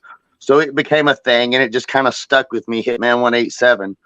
And it's my wrestling name because I get to be so kind and loving, but man, when I'm in there, I'm a savage killer. There's 2 lions and a zebra, the referee in a striped shirt, and that's the only thing gonna stop me from eating that other lion. Joe, you brought up. Go ahead. I'm sorry. No, I'm just saying. All the mentioning that it's got to happen twice on that show. Here it comes again. Holy crap! Oh no, not again! Here comes the Hitman again. Yeah. Yes. So I was gonna say, since you've brought wrestling up now twice, growing up, who was your favorite wrestler growing up? Oh man, the Ultimate Warrior. I mean, I love the Ultimate Warrior, man. That dude, I don't know how he still had breath left in his body when he went out there. He put so much into walking in. He was blown up each time. Oh yeah, so and Hulk, obviously seconds. Hulk Hogan. The King was the King. I love Flying Brian. Rey Mysterio. I was a gymnast as well. I can do double backs. I taught gymnastics for a while. I can do routines, all kinds of shit, floors. So I love the high flying luchadors, the mystery of the mask. I mean, I loved wrestling. Anybody that had a character, Mankind / Hacksaw Jim Duggan. God, I watched it way back in the day before Stone Cold was Stone Cold. Stone Cold, obviously, one of the greatest characters of all time. The Rock, one of the greatest characters of all time. I have so many favorites. My favorite. Who's your favorite? Who's your favorite, Tony? Mine is the People's Champ. Oh, okay. I'll say top 3 is People's Champ, Undertaker, and Razor Ramon. Razor Ramon. The bad guy. Okay. My guys right there. NWO days. Okay. Life, you know? Okay. Red and black or black and white before the split. Yeah, we got it. Yeah. I was black and white. Yeah, I used to. I had my Cholo MMA guys that I do the comedy stuff with. That's what it reminds me of. I have a little fun character I'm going to do, and it was actually kind of almost inspired. that's as cultural appropriate as I get. But I love that character, man. I get in there and I used to have my flannel buttoned up, and we had a group called Young Life. I don't know if y'all know what that is. We're here in Georgia. The Young Life, it's like a Christian organization in school, and we used to. We had a thing where we would raise money to go to freshman Florida. All the freshmen got to go down with Young Life to Florida for a little church, like a camp. And we would do a wrestling thing, and I had to wrestle a fly, which basically was a guy going, bzzz, an imaginary fly beat me up, and I'd flip and slam myself. I used to have some fun characters. My wrestling name was Silver Dollar, and my move was called the coin toss. And I would flip them heads or tails, and I would either flip them and throw them on their head, or I'd flip them and bust them on their ass. So it'd either be an ass buster or a brain buster. And it was off the coin toss. That's unique. That's unique. I like that. Were you ever an off the top rope type of guy? Oh yeah, man. I did. I did all the luchador stuff. I could put the feet on the top and flip through, and acrobatics, and even my grappling career, dude. I do a submission grappling. My flying heel hooks, flying leg locks. I mean, I do a lot of flying stuff because of my gymnastic background. Joe, hey, Travis, just so you know, Joe tried to steal your name for a second on board with us. What's going on, Travis? Travis, my dude. You guys got to say your favorites. I only got one that comes to me, and that's my favorite of all time. In my opinion, the guy who just made it look effortless, made it look easy. Fucking Randy Savage, man. Randy Savage. Fucking Randy Savage. In my opinion, if you're looking at somebody working a match, there's just something. Even the little things, like when he would get in the ring, he'd do like that little hop step when he got in between the ropes. It was like watching yeah. You know what I'm talking about? Yeah. The little hop step in between. It was almost the Snoop Dogg crip walk, but the Randy Macho Man Savage style. Yeah, double boom boom and everything like that. But nobody made it look. He made it look effortless. He made it look so fucking easy. And his promos, you never knew what he was saying, but you were jazzed up that he was saying it. Well, I get over energetic like him, and sometimes I get so much into the character, I have to tell myself to shut up. There's a clip of him and Miss Elizabeth, and my friends always send it to me because me and my wife, when we get in there and we get excited about a fight, you can't shut that energy down. And there's an interview where he's like, and I can see him coming from the stars, and the universe is spinning around, and everybody's heads are spinning with it. And you never really knew what he's saying, but you're like, yeah, we're spinning. Hey, the cream of the crop was his best one, man. All those, how the fuck he kept getting fed those creamers. Those creamers one after another, man. That was fucking... Just pop out of nowhere. Just keep popping up. And besides, who else do you think, who else on God's green earth do you think could have been a better spokesperson for Slim Jim? Nobody. Nobody. I literally still buy them to this day just because of him. Every time I see them, I'm like, oh, I gotta grab one. I believe that he's the reason they become stocking stuffers. Yeah. Remember at Christmas, every stocking I ever had after that came out was Slim Jim. And I did have the Macho Man. I had the Macho Man Randy Savage, the electric glasses. Yeah, when he was NWO, the red and black. Oh yeah.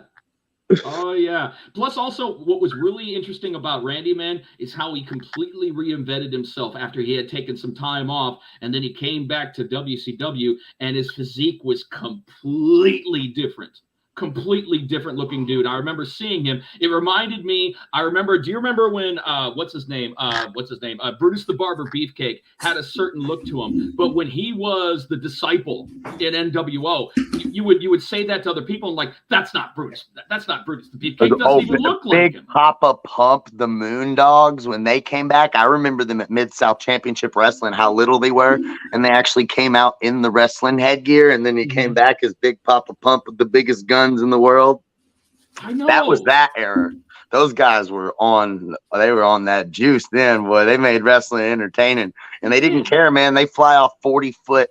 People can say what they want. Wrestling might be fake, but they're Hollywood stunt men, and they were really cracking each other. Even when I would practice with them, those dudes were hitting each other with boards falling off. Bricks are really in the glove. It's a dedication to an art for sure. Wrong. Look at that. Look at that. NWO. Yeah, that's why I say it is one of the most athletic, hardcore, crazy. I guarantee those guys' body parts and X-rays are the most interesting thing you've ever seen in your life. Oh, Hogan, he's had like what 50 back surgeries, knee replacement, everything can be replaced now, so we're good. We're good. Yeah, I'll be Jax from Mortal Kombat. Yeah. You're absolutely right about that. And people don't understand that, man. People don't understand that the quality of life that they're sacrificing for their art. And they realize in their later lives, you know, it reminds me of that movie with, you remember the movie The Wrestler with Mickey Rourke? Yep, Mickey Rourke. Yep. You remember that one scene where he's at the autograph signing and he's around all the legends and it focuses in on how beat up they are. You see canes, you see crutches, you see wheelchairs, you see an artificial leg. And that just focuses in so much on how just physically damning this sport is. It's no fucking joke. Predetermined is the proper way to say pro wrestling, not fake. Yep. Predetermined is the proper terminology for it. There you go. Well, but even the predetermined, it's really not like the inside, man. Those guys go off script. They freestyle a lot. They really are like, I mean, there's a lot of keys and stuff they do. A lot of stuff that goes in it, but some of those guys really beat each other up, man. There was some. The true veterans work it in the ring. They call it in the ring. Yeah. They have a basic set. But yeah, man, the stuff that they go through is it's crazy. I've watched that stuff and I've seen them like break their leg before they go out and they'll be in the back duct taping it up, still going out there doing that shit. Oh man, Tony, you remember Hell in a Cell? That's what I was famous with that's Undertaker. Exactly what I was just gonna say. Undertaker went into that fight with a broken ankle. Did y'all see? Yeah, did you see the documentary on that? Oh, I did. Yeah, amazing. Broken ankle. Then Mankind broken ankle going into it.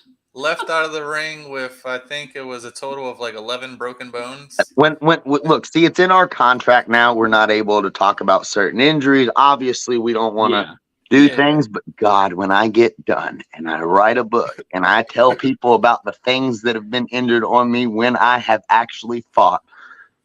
Oh, I can't wait. I don't make excuses. I'm a bad SOB and shit happens. Everybody's got stuff. So I don't ever make excuses either. But man, we fight. People don't understand. Fighters, wrestlers, entertainers, man, when you love something so much, I'd almost rather die than back out of a fight and make disappoint all those people and the fans that are coming and just everybody. It's just, man, it's hard not to. Broken ankle, broken skull, whatever. It was like you said, that movie, The Wrestler. He knew he was going to die, but, you know, he's dying doing his favorite thing, and that was that last, you know, elbow drop off the top that took. What better way to go? I used to hate Bisbing. I used to hate Bisbing until I found out what he did, what he went through with his eye, and it changed my whole new respect. And I was like, I understand why he was the way he was. Okay, all right. That dude faked like he had an eye so he could fight. So he could fight. I know. It's that. Like I said, you being a fighter, there is an outside looking in perspective that us who don't put our asses on the line will never know about. We'll never know what that's like. We'll never know the true injuries that you nurse. You know, what's going on in between, the things that you don't want to talk about, because hopefully they'll get past the athletic commission so that you can still get your ass in the ring and still earn for yourself, for your family and whoever and everything. And we'll never truly understand what that means. Well, one I can talk about, for example, like, you know, I had during the COVID era, right before I fought Leonard Garcia, I actually got COVID 6 weeks out from my fight. I got I called my coach, like, hey, man, I've got COVID. I don't know what I'm going to do. Called 2 or 3 of my training partners. Hey, guys, I got to take a couple weeks off. We got to quarantine. Well, they said, well, why don't we just all get it at one time so we don't have to worry about it? We'll all get it over with. And they actually came, and I had 2 coaches, and we had 6 of us training under my garage at the home. We couldn't go to gyms, but we all had COVID. We just got it together. We spent 2 weeks training with COVID. I got clear of COVID before I went back to the gym. So I actually trained. I was only clear of COVID 3 weeks before I had fought him, and had my training partners and people willing to like say, okay, man, we're going to get COVID and we're going to train. And we were boxing, sparring, working out. And I turned my house into a gym.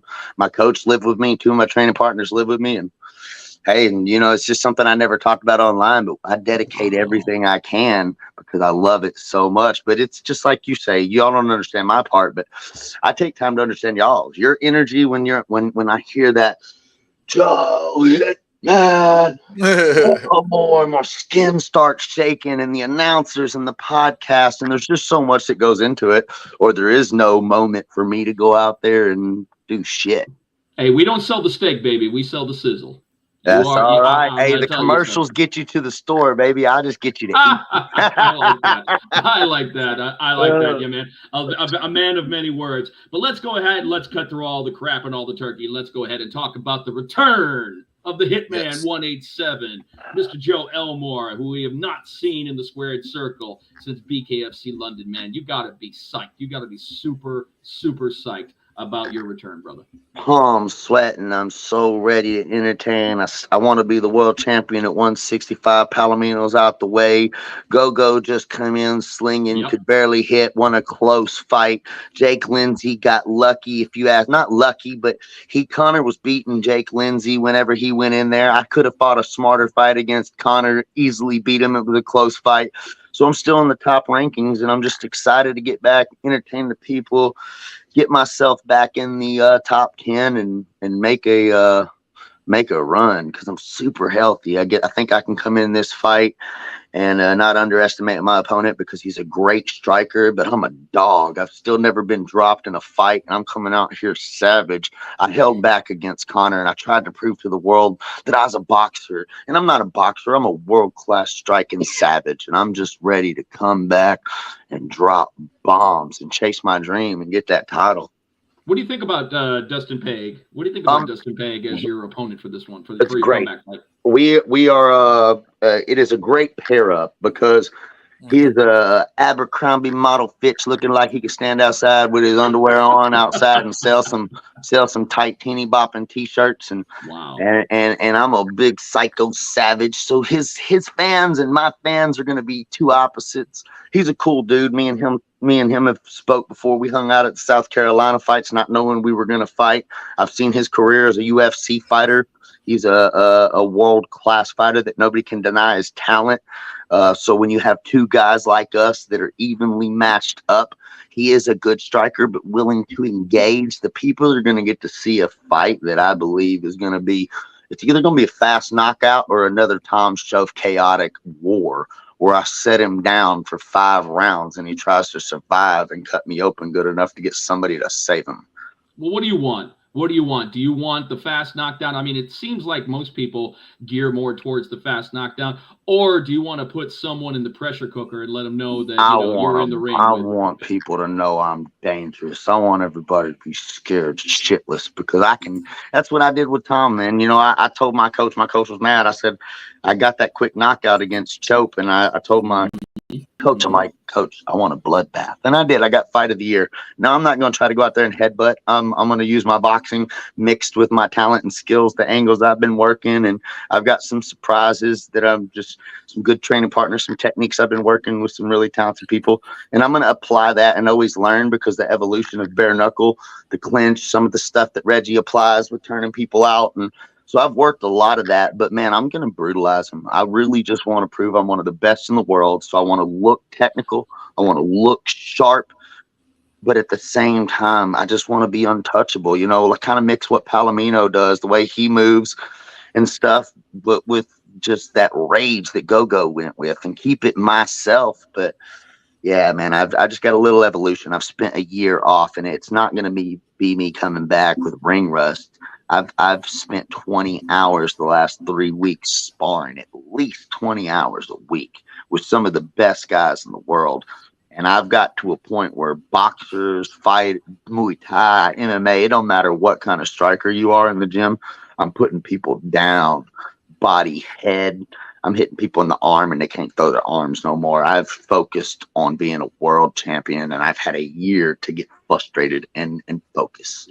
Tony, there will be blood.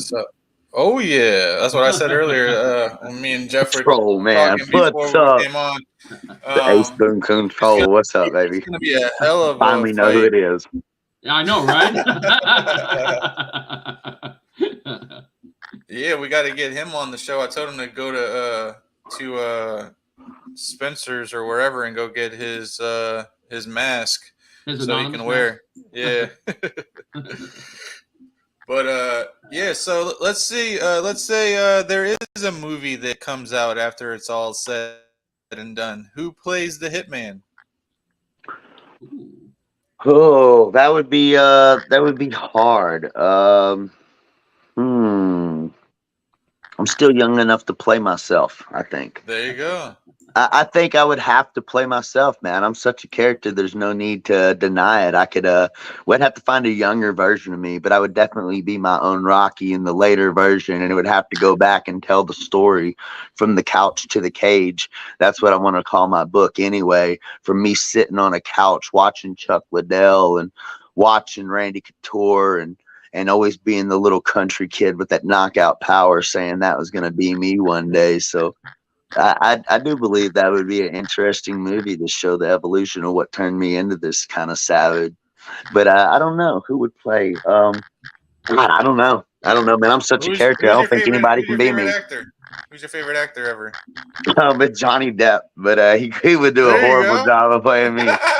Pre Amber Heard, post Amber Heard, Johnny Depp's the man. Edward Scissorhand and on. Oh yeah. How about Tom Hardy? Tom Hardy. You know, that would it would have to be a block-headed, big nose, short, no neck looking dude though. They have to have somebody with a great body and a cringy face. That's what I was thinking too. Yeah. It's just I figure he's such a method actor that he could probably bring out the Hitman 187 if he had to. For sure. It's like maybe Thor. Give me a little good look. Hey, give me some sex appeal. He's a good character actor. All right. It doesn't have to be completely me. We can give me sex appeal. That would be good for the movie, right?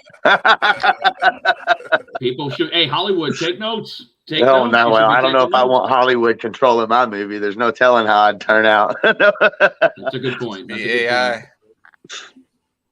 All right, Tony, what do we got, man? We got the Hitman 187 with us on Bones to Domes, always making noise the way that he's supposed to be. Man, you know, we got so much stuff that's coming up in the pipeline and such, and you know, Bkfc is moving along at such a fevered pace and such.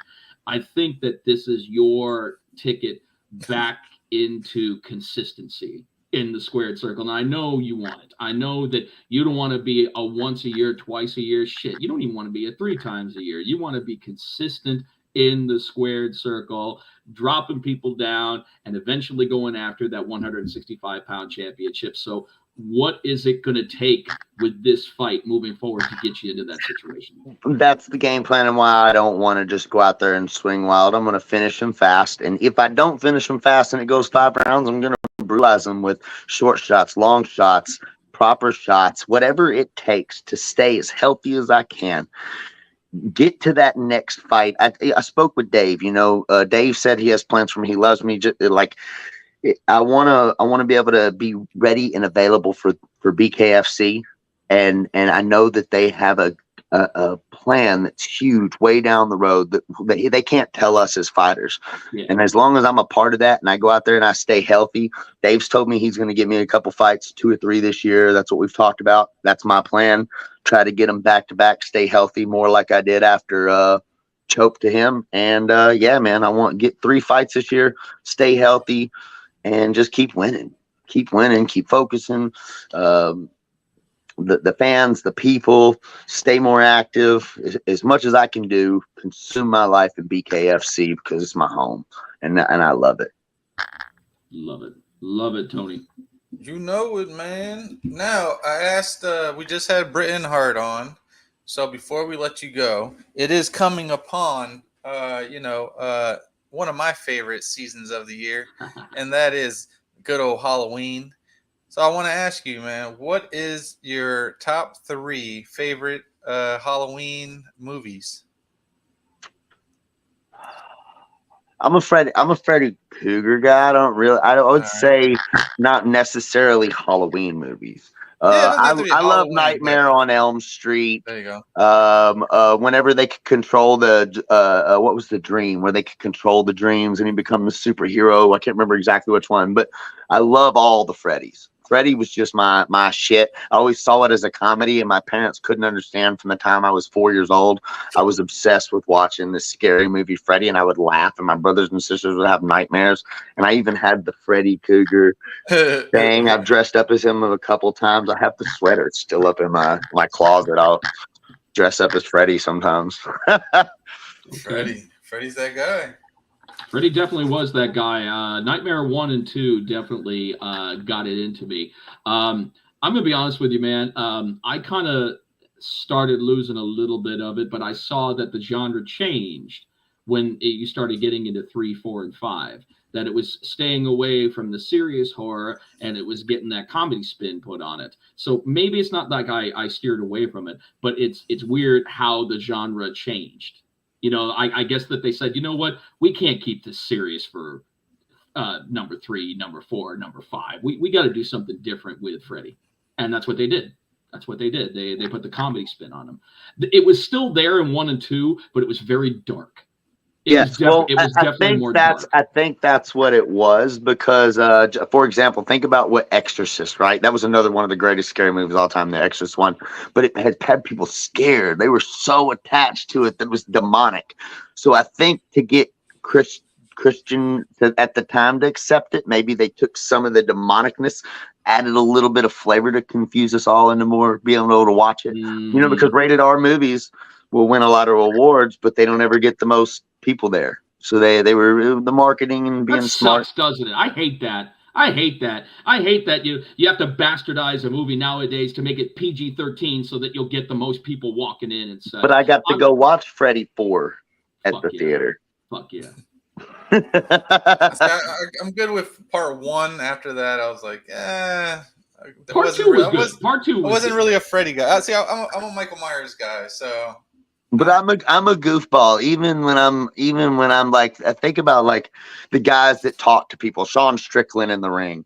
I mean, there's times if it wasn't disrespectful, I'm grown now, like flipping people off because I'm not really saying fuck you. I'm just teasing people and joking, and I'm like, man, you hit hard, bro. Oh my god, you know that's the comedy side of something so serious and violent like bare knuckle. If you can still do that, maybe that matches my personality. Again, Deadpool, think about it. He'll be like beating your ass and telling you a joke while his legs broke.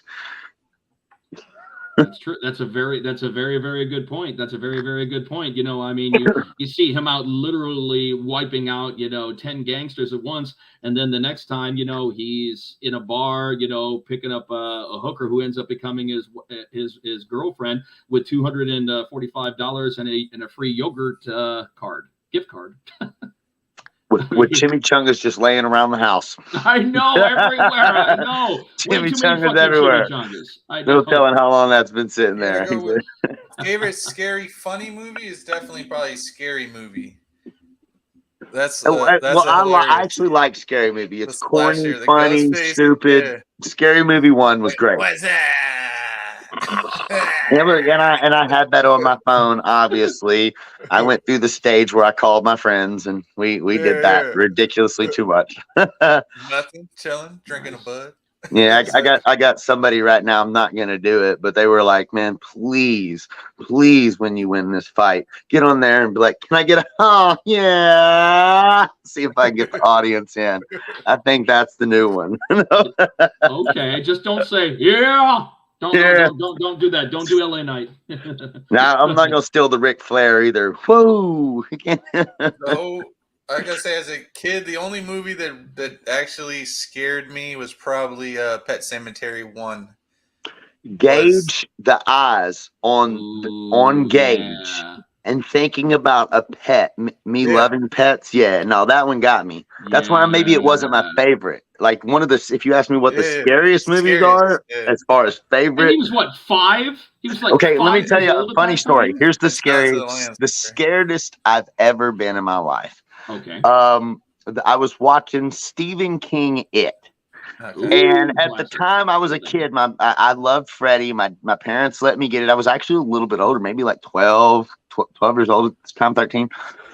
And you had 2 cassettes because the movie was so long. You had to play the first one on one cassette and you had to play the other. And I had the VHS. And my dad's house, and it was like a downstairs basement living room. It was solid dark. And I had the little wraparound couch, and it had the little space about this big with the shadow going across. And in Stephen King, what was the first person to die? What do you see? Hey, come under here, little boy. And he's got the balloon. Listen, it was 1 o'clock, 2 o'clock in the morning. I'm watching this movie, and the first part went off, and I was so scared. And I'm sitting on the couch with my feet up like this, and I'm looking down at the floor, and I'm thinking Pennywise is going to snatch my ass up. A 12-year-old in the middle of the night, 1:30 in the morning. I'm going, Dad. My dad comes down the bottom of the stairs. He thinks I'm fucking dying. I'm like, can you change the VHS? That asshole cut the lights off, said, pussy, go to bed. I remember laying there in my blanket on the couch. I didn't watch that damn second part of that movie to the next day, and it wasn't quite as scary. And I felt bad the night before, but that shit got me more than any other scary movie or anything I ever watched. Did you ever see the remakes? Yes. What'd you think of that? What'd you think of those? I mean, Tim Curry did it more for me than this guy, but this guy was pretty fucking creepy. It was good. A respectable remake. I like it as a new version of it. Yeah. Because the classic is so amazing, and I had the asthma inhaler when I was a kid, and I'd be like, if I get in the dark, well, you see me with my own asthma inhaler, like, I'm gonna kill him, boy, I'm gonna get him. But I love everything separately. I think that number one classic for what they had in the time, you cannot beat it, man. It's just amazing and scary. And the other one, the graphics, awesome. The way the clown was evolved, it was tastefully done and good in its own way. Agreed. Not better than the one before, different and good.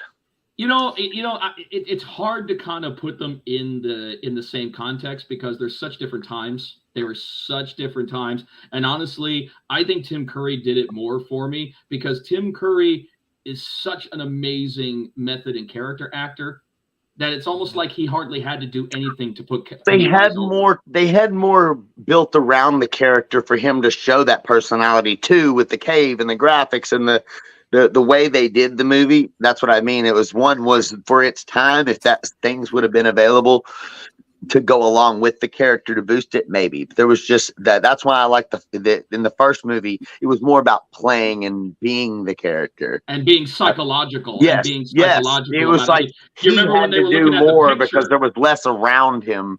It was more about him. My favorite scene when you see him moving the picture and he jumps up on the light pole. He's like, "I'm the worst nightmare you ever had. I am the eater of worlds and children." I fucking love Hey, look, I couldn't take a shower for a week after that. I looked at that drain like, hell no. Oh, man. Another one, I think it was like a 2000s movie or maybe late 90s, but The House of a Thousand Corpses was crazy. Rob Zombie's first foray into it, yeah. I love all Rob Zombie's movie. He has a twisted way of doing stuff different. Even the Halloween Rob Zombie. It was great. I loved it. When he brought they showed Kid Michael Myers. They had the wrestler as Michael Myers in that one. They had the guy who was a professional wrestler who did Michael Myers, and that was the biggest Michael Myers ever. He's like 6'9". He is like 6'9". He was Sabretooth. He played Sabretooth in X-Men. He played X-Men. But if we're talking about Rob Zombie movies, the best opening to any Rob Zombie movie that there ever has been. Have you ever seen 31? I don't think 31, so. The one where they kidnap. It's in the 70s and the 80s, and they kidnap these guys and they make them run through like this fun house, and there are all these death heads going after and everything like that. You've never seen 31? Nah. That's not the one where that's not the one where they were chained when the girl escaped. She was chained to the chair. No, it's not. I haven't seen 31 because I would know the title. Guys, if you don't see the movie, watch the beginning scene in fucking 31. Best opening to a Rob Zombie movie ever. Fucking amazing. fucking amazing. That's one that you definitely have to put on there, everything like that. I know that there's a lot of other ones. Like, I didn't really like the Witches of Salem and everything like that. You know, it was okay and everything. It was a different take on a Rob Zombie movies. But the House of a Thousand Corpses, man, that was shock value 100% across the board. You need no other movie like it at the time either for me. No, not at that time. That's why I liked it so much, because it's almost like when The Matrix come out. There was nothing like that, right? Like the new innovation of something that exists already. The new innovation of horror. I like that. I like that. That's crazy. I like that. You know, it's kind of like when you watched Friday the 13th. You know, when you were coming up with Friday the 13th, the most impactful one for me was Friday the 13th Part 7, and that was right before that was right before the Jason Takes Manhattan, because there was a new Jason. It was Kane Hodder. Kane Hodder had actually picked up on what the fuck is he talking about? Any version. Oh, okay. No, I was saying. No, he said Texas Chainsaw. No, but the reason why I like that, Jason versus Freddy versus Jason. Oh, Freddy versus Jay. Freddy versus Jason. But that one was a big one for me. That was funny, because Jason was different. Because before then, Jason was kind of fucking total comedy. You know what I'm talking about, Tony? Yeah. Jason would just kind of stand there. But when Kane Hodder came in, he brought to the character, when he'd be just standing there, he'd be breathing hard. His shoulders would kind of be going up and down and everything like that. He brought a different intensity to the character. The torturous, slow walk. Yeah. The very torturous. No matter how fast you ran, when he came in, no matter how fast you ran, the slower he walked, the further ahead of you he got. He'd be behind you, and then you'd run, close yourself in the cabinet, and that motherfucker just be standing there, not moving, staring in the closet of the cabinet. He's behind you in the cabinet somehow. Like, how the hell did you get in here? He's already in there with the knife. Somebody's dead, 2 heads just hanging from the ceiling fan.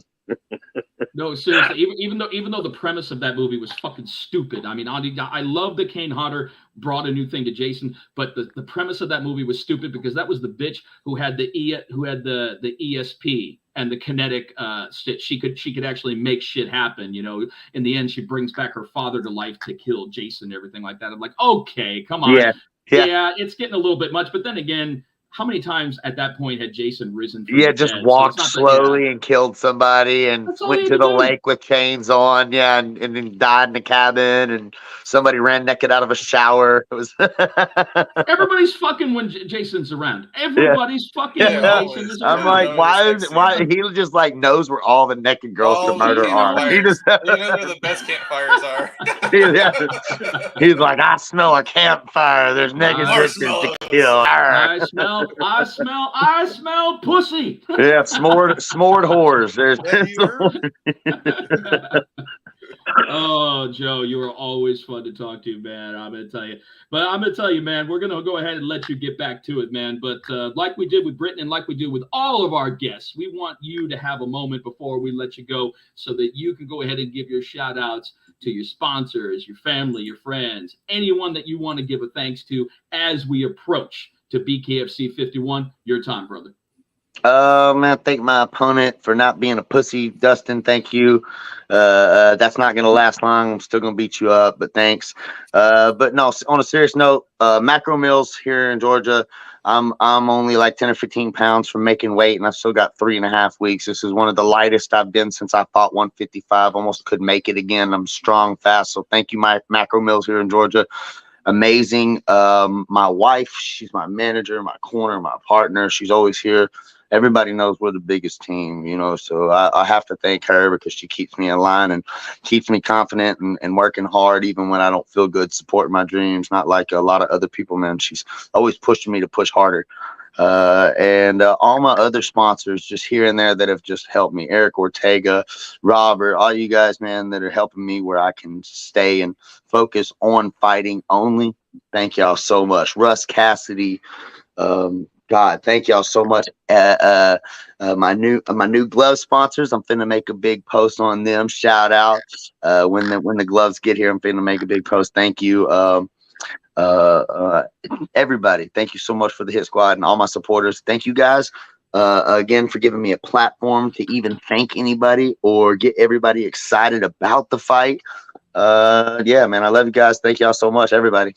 We're excited. problem. We're Yeah. excited. I mean, Jesus Christ. If anybody's not, if you're not excited for the Hitman to return to the squared circle, get your pulse checked. Something the fuck's wrong with you, man. One of the most exciting fighters that we have ever had in the squared circle, getting ready to come back. Bring the noise, bring the pain, bring the blood. Only thing he's not going to bring is his luggage, because guess what? He's not staying long in the squared circle. He's going to knock your ass out and then back to the next one. I'm going to tell you something, Joe. Thank you so fucking much, brother. I mean, you are seriously, you're one of my favorite fighters. We love you, brother. And thank you so much for coming on Bones to Domes. Much love always. I can't wait to see you, brother. Mm-hmm. Thank you, brother. Wait to see you soon. Thank you. Have a blessed night. Thank y'all so much. You too, guys. Woo, man. Wow. It's a one and only Hitman. Dude, I gotta take an aspirin after that one. I got some ibuprofen right here actually that I need to take after the Hitman 187, because man, he just pulls you in every direction, which way whatsoever. That was definitely but I'm gonna tell you something, Mr. DJ Tony. This one here, because we were talking about, is for you. There he is. You can just see the gold and the machismo dripping from DJ Tony. You know it. You know what's funny is I just had his socks right here somewhere. Come on, keep it going. Keep it going, man. I'm gonna tell you, that's good shit right there. Yeah, you gotta wait until the synth comes in. Here it comes. Yes. That's good stuff right there. The machismo is pouring out of me now. I feel it. Tony, this was a fun show, man. 50 push-ups for no reason. This was a fun show, and look at us. Definitely was. It is officially our longest show today. We have easily cleared the 2-hour time and everything. But that's fine. That's fine, because we had two larger-than-life guests. We had Bret Hart. We had Joe Elmore. We were talking everything from Halloween movies to why Kane Hodder is a badass Jason, to our favorite wrestlers, to wrestling themes, we just covered. There was no one lane of traffic here at Bones to Domes. Not today. No, it was definitely a great show. Thank you for Britton and Joe coming on. Can't wait to watch them both fight. And can't wait for, we got an action-packed rest of the year, Jeff. We're gonna be on the runaway a lot this year and next year. We are. There's going to be a lot that's going to be coming our way. Of course, special thanks out to our key sponsors, of course, Bucked Up Energy Drink. I forgot to tell you. So what you got? These came in the mail, so I got one for you. Oh, this way. Okay. Oh, Bucked Up. All right. Bottle. Red, white, and blue. Digging the colors. Very patriotic. We got 2 of those, so they sent 2 of those. They sent 2 T-shirts, and they sent 2 cases of Bucked Up. So I'll have to get you a case. And, we gotta hook your up water bottle and stuff. I am going to start hitting the gym pretty soon, so I actually want to go ahead and I want to try their pre and post workout stuff. I want to see what's going on about that. So if there's any way you can reach out to the owner, or if the owner takes a moment to go ahead and watch this and say, Mr. Live Worldwide wants to put on a little muscle and put a little fat. So I could definitely use a little encouragement from some Bucked Up supplements, 100%. Come on, who's going to sell it better outside of the fighters? Mr. Live Worldwide has been ready to get bucked up since numero de uno. You know it. And I got some, what else did they sent some stickers and some wristbands and stuff. But, my kids already took the wristbands and stuff. So Of course. It's all good. I love it. Oh, well, we covered everything, man. Obviously, we got just a few weeks until we get to Denver for Bkfc 50. So we've got a couple of more show opportunities going to come in your way. What do we got on the docket next week? We got our 135-pound champ, Reggie Barnett, coming up next week. Reggie Barnett Jr. And we got the one and only, the Killer Bee herself, Taylor Starlin. Taylor's always a good interview. She's always got a smile on her face. One of the most photogenic fighters I think that we've ever had with Bkfc, man. It's like Taylor doesn't take bad pictures. Even when we're talking about her pictures afterwards with her war against Charissa Segal. In fact, actually, I want to go ahead and bring a point to order on something. I believe Extreme Bare Knuckle fans reposted this, and I don't know if it was MMA Fighting, but it was somebody that was posting about the most bloodiest pictures and the bloodiest brawls in BKFC history. And I was appalled to see that out of all those pictures, Charissa Sagala and Taylor Starling was not a part. What? I know. That's the automatic first fight that I think about. I don't think it's the first. I think the first still is Lobo and Knight. I think if I'm thinking overall bloodbath cuts and all that good stuff, but a very solid close second, if not a number one contender in itself, would be. See, for me, I wasn't there for Knight and Lobov, so pretty, the Taylor and Sagala, that was obviously the first Knucklemania ever, first fight, first everything. So it was that one's always near and dear to my heart. It was a big one, but I'll never forget the way that ring smelled after Lobov and Knight. In fact, actually, what kind of reminded me of it was the last BKFC that we had with what's his name, and that amazing rematch with Bovar, Bovar and. Oh my God! I know. I'm drawing a blank too. Spider-Man. Yep. Yeah. Spider-Man. I'm gonna tell you, another good fight. A very lackluster first fight that they had. The change in the fight. Yeah, that's what I was gonna say. When I was thinking, completely different fighter. Spider-Man came in there. Both of them. Definitely both of them. Both of them on that. Freddie Masalvo. Yeah, Freddie Masalvo and Bovar Khanakov. In my opinion, the best rematch we've ever had. The best rematch in BKFC history so far. There's still about 4 or 5 rematches that I'm, waiting for the BKFC to put together. There's one, hopefully, we shall see, but hopefully next week we'll be able to announce one of those rematches that BKFC is putting together. So... Ooh, that sounds like hopefully we can announce it next week. I agree, Chachi. He is always evolving. But what I was talking about, and what was familiar to me about that fight, is when I got into the ring after their fight, that iron-rich smell. I mean, it was in my throat and such. The last time that I remember being in the ring like that was Lobo and Knight. That I just remembered that. I mean, it was almost to the point to where it was just too much, and I'm just. It was something else. In fact, I do believe that they got fight of the night. Yeah, I do believe that they got fight of the night for that one. And of course, we always give a big shout out to our new 165-pound champion, Gorion Slaveski. Oh, what an ovation he got for the win. I'm sure that you saw the video that they had posted out in the crowd. Yeah, and we had a familiar face. Who was out in the crowd, who fought on the same card, and he is also Mr. Brian Duran, El Gallo, who remains undefeated, was out there in the crowd cheering on his teammate, and made for one hell of a decision video. Man, he was just so happy, and that was a big fight for Gorion, man. That was Gypsy Jake Lindsay was absolutely no pushover in that fight, none whatsoever. Great fight. It was a great fight. It really was. And I've still got all the respect in the world for Jake Lindsay. I mean, honestly, this isn't even a setback for him. I mean, that really could have gone either way. Quick shout out, too, to our boy. He didn't, unfortunately didn't get the win, but he made an impression, have a great fight and, got an extended, contract to be able to come back for another fight.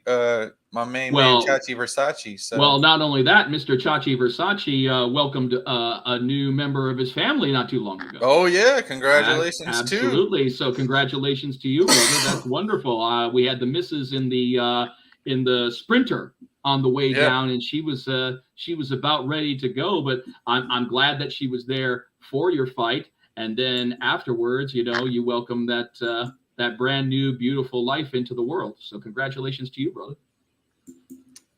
Yeah, man. What was I gonna say? Oh, I guess just to go back and actually, haven't released the footage yet. Okay. But what about that Prospects fight? First fight of the main card, Harry Cruz and Leandro Torres. Oh man. What an exciting fight! Did they show up to fight or what? Man, I love, like I was telling you, like I known Harry for a while now. For you guys that didn't notice, he actually on his fight shorts and his fight shirt, everything he was wearing had my logo on it. So it was pretty cool for him doing that. But man, that crazy style he has reminds me kind of like a Elvin Brito mixed with oh man, what's I can't remember the guy's name. He fought for us, I think twice, but he had that crazy style where he would like punch like over his head and like. Yeah. I won't be able to remember his name. Of course, you're gonna make me draw a blank on that one. Yeah. But he has that crazy style where he like leans like crazy. I'm pretty sure no one's gonna be able to remember his name, but yeah, that fight was just crazy. I agree. Man. I agree. That was Leandro Torres and Harry Cruz, definitely the fight on that card. But the standout on that, who in my opinion, the minute that fight, I was about ready to get into the ring, I was saying to myself, this guy's getting a contract, and that was D'Amico Levon. Oh, yeah. Wow. 21-second knockout over Justin Watson, man. I mean, absolute domination. I mean, his first time in, and he looks so comfortable. It looks so familiar to him. So big congratulations to D'Amico Levon on that. That was really good. I mean, and then, another one who's going to be, in my opinion, Tony, I think so, who's going to be a problem in the heavyweight division. Oh, I think Leonardo Perdomo. He's going to be a problem. That power. He's going to be a problem because he's got an interesting look to him. He's top heavy. He's kind of like a top heavy guy, but he's so fucking top heavy that these hands that he's throwing, they're like cinder blocks. I don't see. I definitely want to see who they're going to put up against him next, because he is definitely going to be taking people to. Should I say? I don't want to say Pound Town, but putting them to sleep. Absolutely, Chachi, you're still my favorite fighter name to date. I have a favorite. I still have a favorite. I still have a favorite nickname, and that still rests with Kai Hefty Bag Stewart, because I never heard anything like that in 20 years of announcing. I never had anything like that. But as far as overall fighter names, Chachi Versace is still my favorite to say now. And people just popped when they said it because they loved it. Yeah, even our producer was like, "Is that his real name?" It's like, yeah, that's where we're going with it. Chachi Versace. That's it. That's what we're going with. But it's been a great show, man. It's been an awesome show. It's already 11:15. About to get me some food and watch me some TV and call it a night. Special thanks going out to our boy, Mr. Serrano, for our brand new for our starting off theme for our show intro, theme. Outro. Awesome theme, man. It absolutely speaks to who we are as individuals and entertainers, man. You hit the nail right on the head. It's going to be our pleasure to not only play this at events, but also to make sure that your music gets an audience with the Bkfc crowd. Absolutely. Make sure you guys check him out at Vince Serrano on all platforms. And I believe he was number 5, or I know top 10, top artists on, I believe it was Apple Music this year. So he's been in the top 10. So make sure you guys check him out. He also that's an honor for us. That's an honor for us to have somebody that's so high up on the charts to take the time out and to recognize us and to help us out. So the favor is returned, in multitudes, brother. Absolutely. But again, love having you on, Jeff, brother from another mother. Like no other. Can't wait to do this again next week when we bring on the champ, Reggie Barnett, and the one and only Killer B, Taylor Starlin. So until next week, everyone have a great week, and we will catch you next Tuesday night at 9 p.m. We got anything else for them, Jeff? You're coming out of St. Pete. I'm coming out of North Reddington Beach, Florida. But no matter where you are in this world, we hope that you enjoyed yourself. We hope that you were having fun with Bones to Domes, because we're having fun making sure that we bring this quality content towards you, and we're going to keep it going. We're going to keep it hot. So from DJ Tony, Mr. Live Worldwide, Bones to Domes, we out. We'll see you next week. There we go. Vince Serrano. Bones to domes, boy, the intention is not to hurt you, it's to murk you if you go against me in the square circle. Let my hands do the talking, I let you do the verbal. Eat this knuckle sandwich that a Chico about to serve you. Better listen up, the other team been talking tough. DJ Tony grabbed the mic cause this dude will not shut up. Ain't no standing 8 count, but I think I've had enough. In the famous words of Jeff Houston, time to knuckle up. Bones to dome, it's time to knuckle up. Bones to dome, it's time to knuckle up. Take me up, I've been throwing uppercuts. Bones to dome's podcast, turn me up. It's time to knuckle up. With DJ Tony, it's time to knuckle up. Jeff Houston, it's time to knuckle up. My favorite part right here. It's time to knuckle up. In the yacht club, it's time to knuckle up. It's time to knuckle up. It's time to knuckle up. It's time to knuckle up. Time to knuckle up. All right, y'all. Catch y'all next week. Be safe. Vince Serrano. Bones to